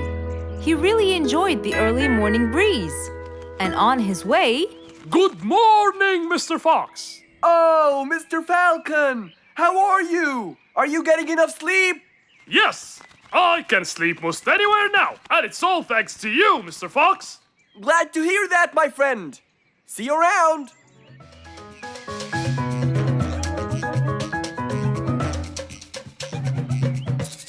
When Mr. Fox finally reached Mrs. Flute's bakery, he found a long line of customers. He got in line and patiently waited his turn.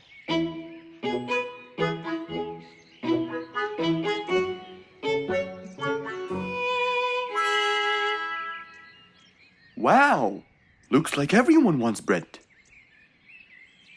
Slowly, the line was moving up, and Mr. Fox got closer and closer till he finally reached the counter, where a very tired Mrs. Flutes was waiting. He was her last customer. Hello, Mr. Fox. Here you go. Hello, Mrs. Flutes. You look really tired. Yes, Mr. Fox, it's becoming more and more exhausting. Why? The number of customers has increased lately after I upgraded both the bakery and the quality of the bread that I produce. That's great. I know it's great, Mr. Fox, but the thing is, the rate of bread production is really low. Well, compared to the number of customers, that is. But why is the rate of production low? Well, Mr. Fox, grinding the wheat takes loads of time and effort. Sometimes it takes over a day or so. That's basically why everything else gets delayed. What should we do to solve this problem? Okay, Mrs. Flutes, I will head home now and eat my breakfast and try to think of a solution. And I'd like you to pass by my house tonight. I'm sure I'd figure something out by then. Really, Mr. Fox? I can't wait to hear your solution. I'll come by your house as soon as I get off work. Okay, see you later, Miss Flutes. See you later, Mr. Fox. Mr. Fox went back home to have his breakfast. Miss Flute's bakery is truly the best. I have to solve this problem, or she won't be selling any more delicious bread. With that in mind, Mr. Fox went to his workshop to give it some thought.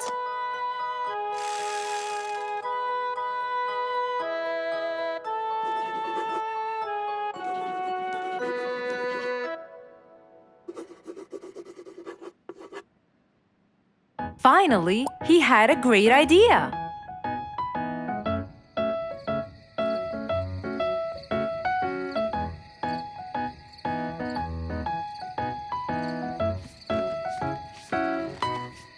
That was a long day. I should head straight for Mr. Fox. I'm sure he would have solved my problem by now.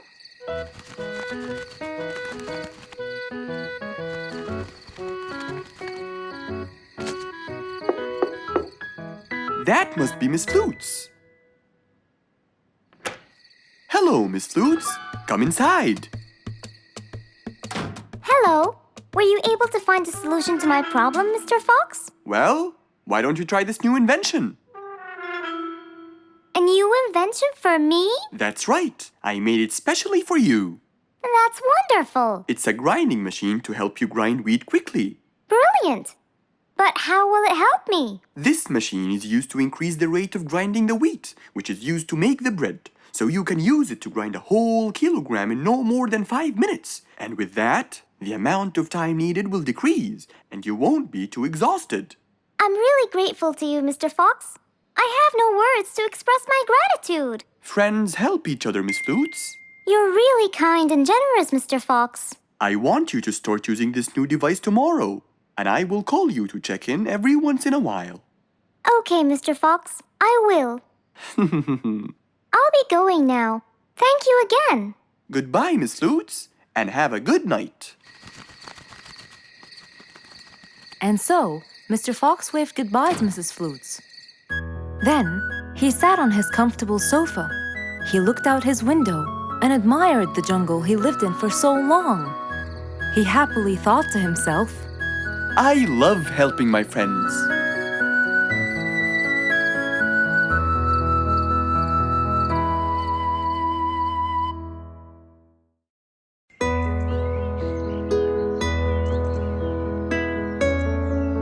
Roo is sad and looks really down. On his face, there was a frown. He had a cake, but he didn't care. And although it was his birthday, he said, Life's not fair. Thank you, Mom. You're welcome, sweetie. Are you okay? Yeah, I'm fine.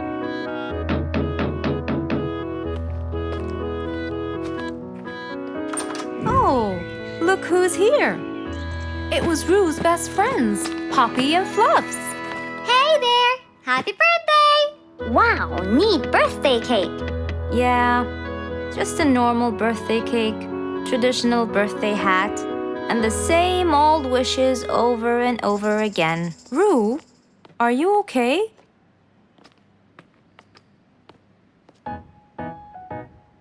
Bad timing, huh?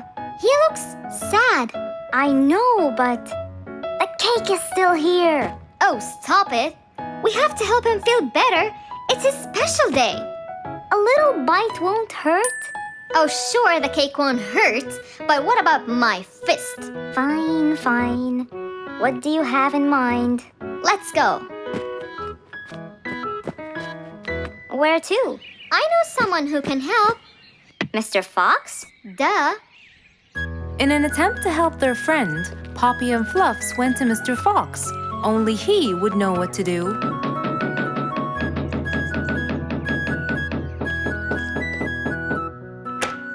Hey, Carrots. Do you have any lemonade, Mr. Fox? I stopped apologizing for his behavior long ago. You know, Fluffs, he's just Fluffs. It's okay. Come in. Are you sure it's all right? Positive. It's always the right time. It's Roo's birthday, and he's pouting. He's bored with the same birthday routine every year. So we want to make him something different this year. Can you help us? Yeah. Unbelievable. You'd think I'm quite believable if you tasted this lemonade. It's awesome. Any ideas, Mr. Fox? What do you guys say? I help you throw him an extraordinary party with a magic show. A magic show? But who's gonna perform the magic tricks? You guys will. I'll teach you. This is the best idea ever. I agree. We'll also bake him a cake. But he says cakes are boring. I can assure you, this one he will like. Sounds like the perfect plan. All right, first, let's bake the cake. It wasn't a very easy task, but all three of them worked hard to make this the best day ever.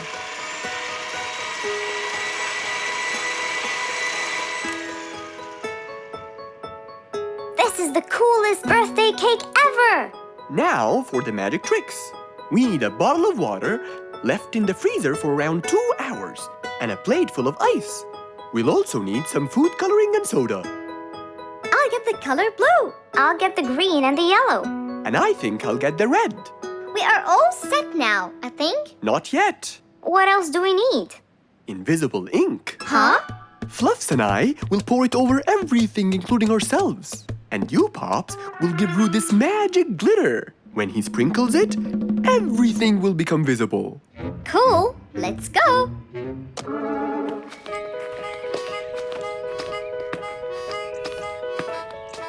Let us pour the invisible ink now.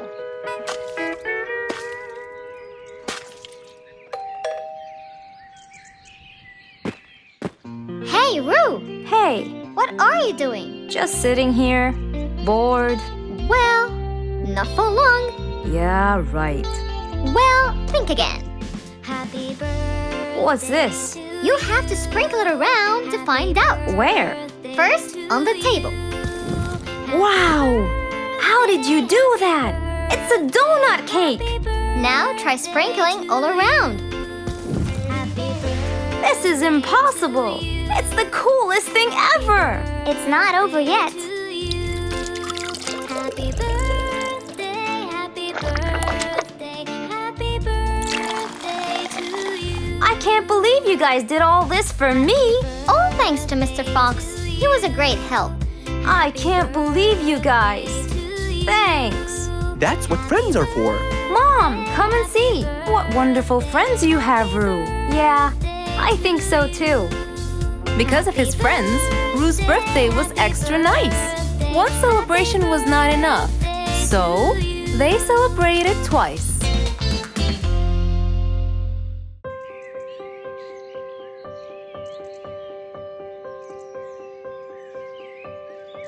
It was a beautiful spring morning. The sun was shining brightly. The sound of the birds woke Mr. Fox up.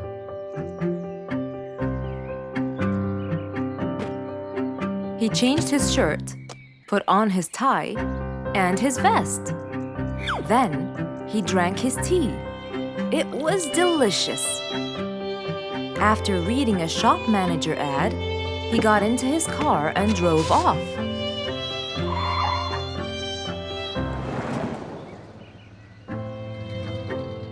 Meanwhile, little Bingo Monkey was riding his bike through the jungle. He was having loads of fun, but suddenly the bike slipped and little Bingo fell off. Are you okay, Bingo? Hang on, I'm coming. Yes, Mr. Fox, but my bike isn't. Oh, it looks like there's a problem with the tire. Don't worry, Bingo. I'm going to help you. Bingo, can you help me count how many nails I need? Of course. Here's 1, 2, 3, 4, 5, 6, 7, 8, 9. I think there are 9, Mr. Fox. Okay, Bingo. Let me count how many I have in my toolbox. 1, 2, 3, 4, 5, 6, 7, 8, 9. I'll get one more just in case he miscounted. So 9 plus 1. We need 10 nails.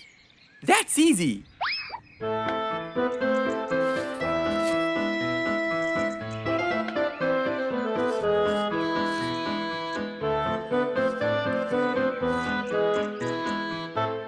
Okay, Bingo. It's all done. Thank you so much, Mr. Fox. You've helped me a lot. Come on, give it a go. So once again, little Bingo rode along happily.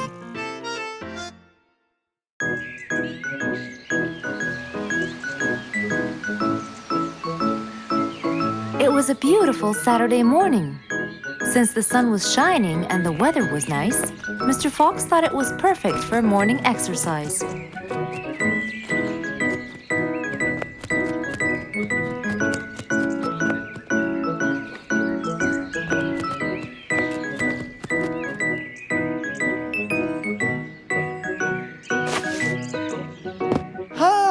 Piggy, how are you? Haven't seen you in a while. I really missed you. I'm fine, Mr. Fox. I really missed you too. I hope you're doing great. Why does he look so sad? I hope nothing bad has happened. You look a bit down, Piggy. Is everything all right? Are you okay? Oh, Mr. Fox, I really need your help with an urgent matter. Don't you worry, my friend. Big or small, every problem has a solution. I assure you, everything will be all right. Oh, I know, Mr. Fox. I can always count on you. Let's go to my house. I'll get you something to drink, and then we can sit down and you can tell me all about your problem. Let's go. With that said, both of them headed off to Mr. Fox's house. So, Piggy, tell me what's the problem? I keep trying to grow a plant in my garden, but it keeps dying. Do you give the plant enough water? Yes, every day. Well, how about the sun? Do you keep it in an open sunny area? Yes, I do. I planted in my garden. Looks like I'll have to come with you to find out what the problem is. Wait here for a moment, please. So, without further delay, Mr. Fox changed his clothes and got ready. Then, they both got into the car and drove off to Piggy's house.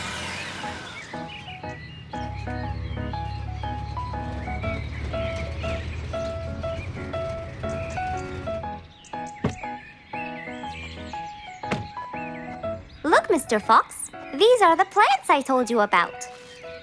Little Piggy, the plant you're trying to grow is ivy. And ivy likes to grow on something firm, like a gate or a wall. That's how they grow so tall. Ivy? I thought it was just an ordinary plant. Well, you can still grow it on the garden wall.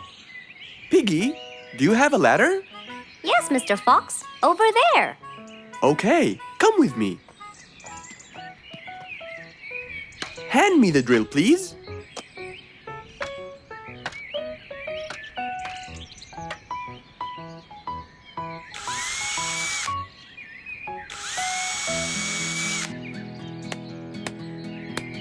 After drilling the holes and hammering the nails, Mr. Fox hung the ivy plant all across the wall.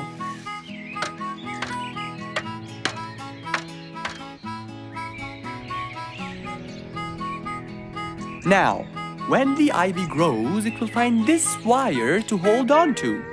I got it. Thank you, Mr. Fox. You're welcome. Take good care of it. After saving the plant and helping his friend, Mr. Fox took off. And that, my friends, was the end.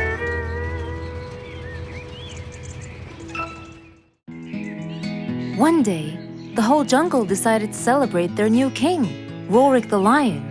He was young, active, and picky, and known for his loving spirit. After his coronation, King Rorik moved to his new mansion and started to check it out.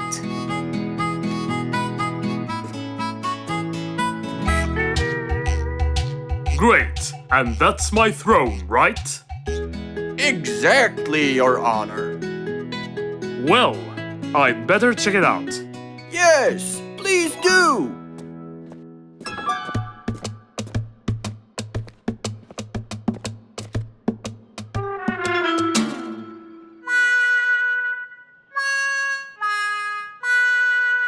Ah, timber!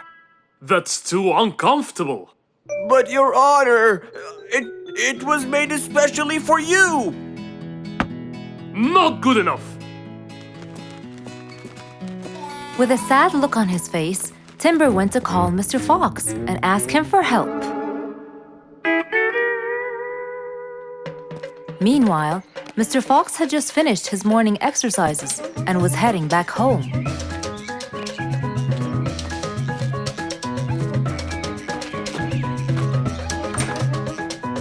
After a cold shower, he changed his clothes and had some tea.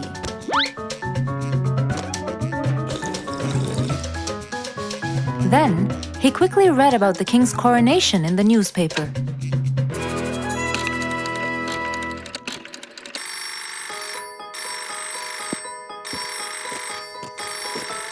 Hello?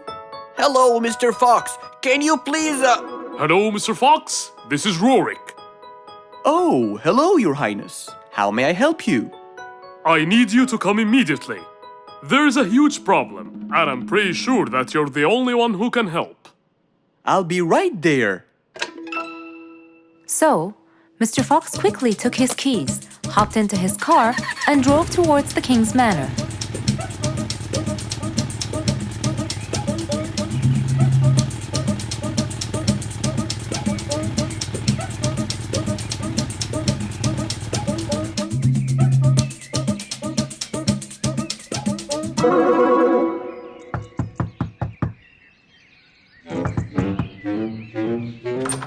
Hello, Mr. Fox.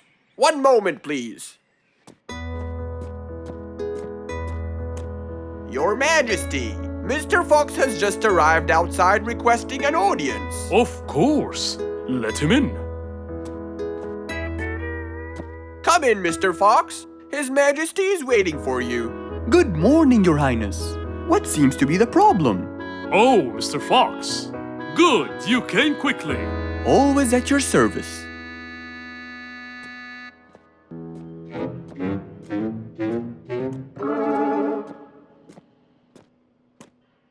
Well, I was at my coronation, and I thought I would check out my throne. But unfortunately, I felt too uncomfortable. Can you believe that I'm gonna rule the jungle on an uncomfortable throne? But I hear it was carved out of the best kind of stone. But it still hurts my back. Oh my! Anyway, I've decided to design my own throne. What a great idea! But I need your help to make it as soon as possible. It will be my pleasure, Your Highness.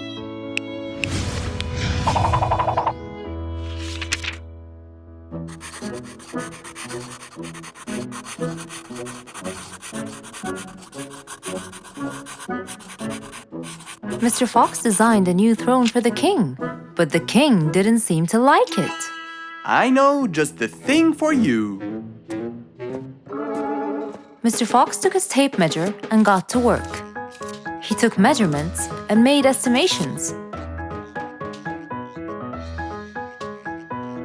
This wasn't going to be easy, but Mr. Fox was gonna give it a try anyway. He hopped into his car and took off for the jungle store.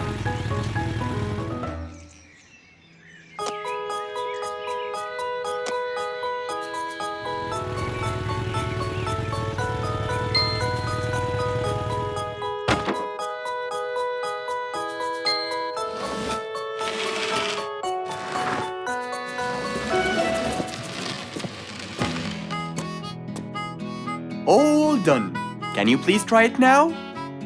Wow! That's exactly what I wanted. Glad you liked it, Your Highness.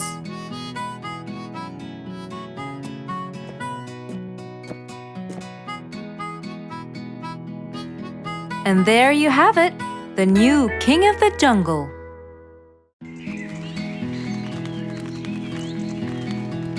It was a beautiful sunny day. Feeling bright and early, Mrs. Sharpie was on her way to work.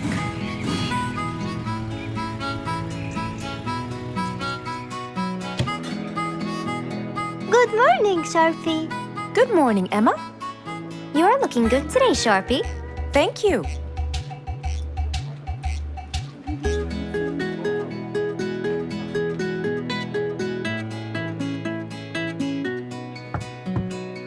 Come in.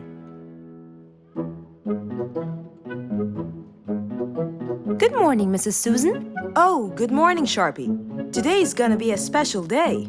I hope so, but why? Well, we have more packages that need to be delivered to their owners on time. And there's a special package for the king. I'm on it, Mrs. Susan.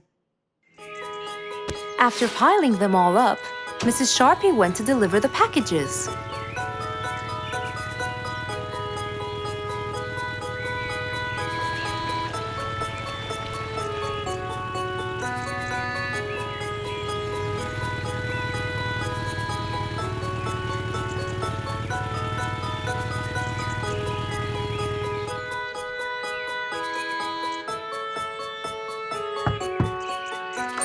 Here's your package. Thank you, Sharpie. Just in time. Looks like delivering the next one is gonna take some time. After safely delivering the package to Mr. Camel, Mrs. Sharpie took off to the opposite side of the jungle to deliver a package for Mrs. Deer.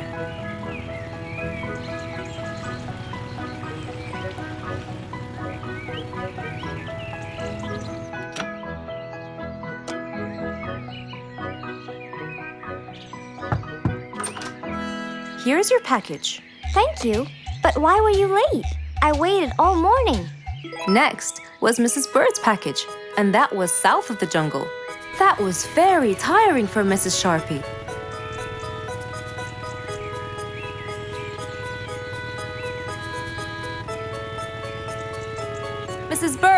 Mrs. Bird, here's your package. I thought you weren't coming. Thanks anyway. Next was Spike the dragon.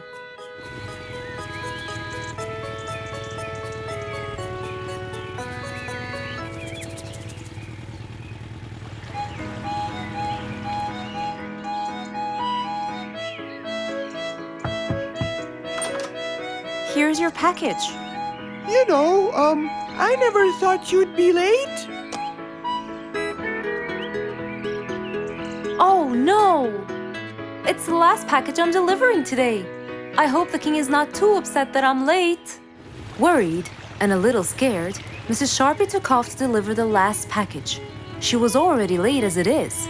The last package was intended for the king, and after being all over the jungle, will she be able to make it in time? Here you go, Mr. Timber. This package is for the king.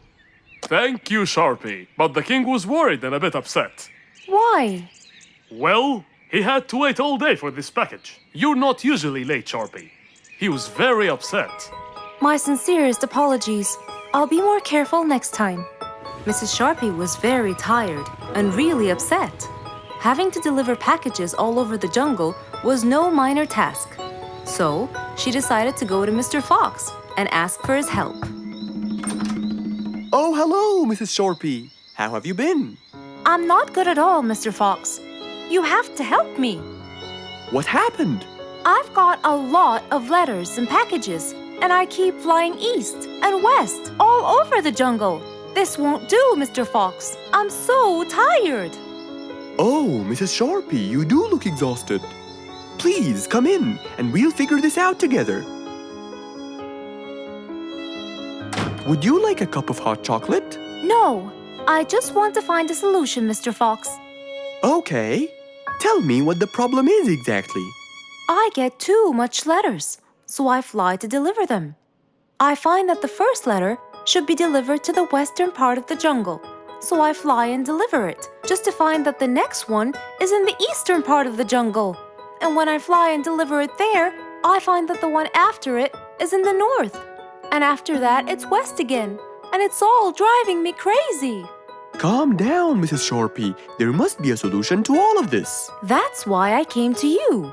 I kept thinking and thinking, but they come in packages, and I must deliver them all in one day. So how can I do that? Don't worry, Mrs. Sharpie. We'll sort this out. Sort? Sort! That's it! Why don't you sort them out from the very beginning, Mrs. Sharpie? What do you mean by sorting them out?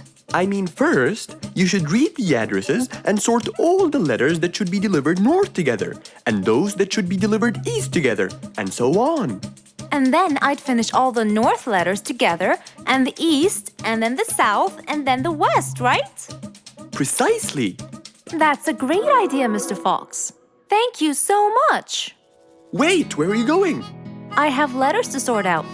Thank you, Mr. Fox. Glad I was able to help you, Mrs. Sharpie. Goodbye.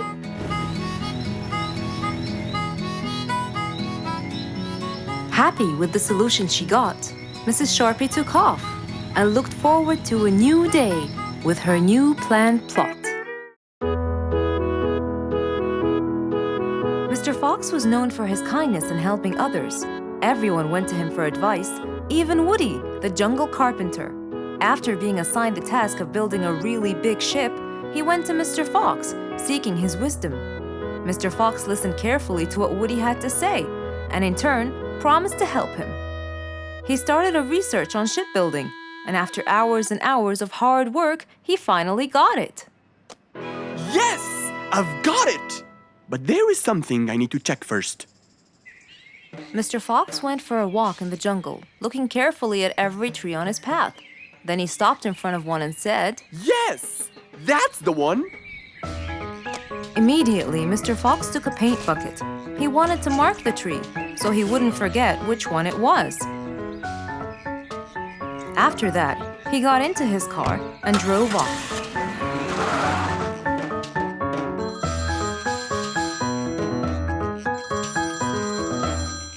When he got home, he called Woody to tell him that he had found the perfect solution to his problem. It only took a few minutes before... Oh, Woody, right on time. Come on, Mr. Fox, tell me. Okie dokie, come in. I finally figured it out. I never doubted you, Mr. Fox. I was sure you'd be the one to help me find an answer to my problem. Oh, don't mention it. Here you go. These are blueprints. They're guidelines that will help you learn how to build the ship easily. Woody started reading the blueprints thoroughly. He knew most of what was written in it, so he looked up and said, It's a lot easier than I thought. Thank you so much, Mr. Fox.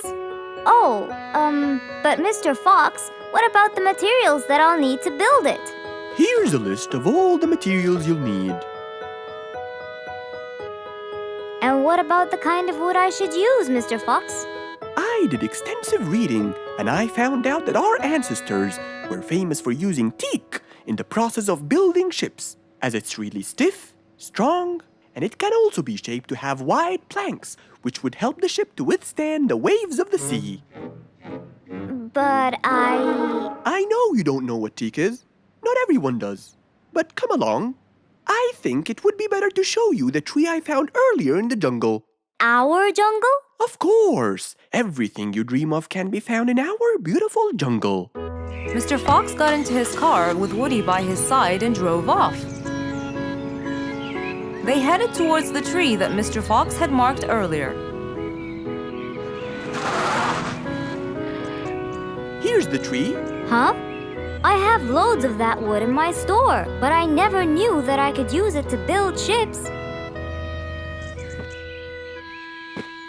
I didn't know about teak either. But with a little bit of research, everything is open to you, my friend. Mr. Fox, I can't thank you enough. I'm really happy right now. I'll never forget what you've done for me. It's my pleasure, Woody. Now that I know what I should do, I'll go back and start building that ship for Nate as fast as I could. Thank you again, Mr. Fox. So, after helping his friend, Mr. Fox got into his car and drove away happily. You know, it's true what they say.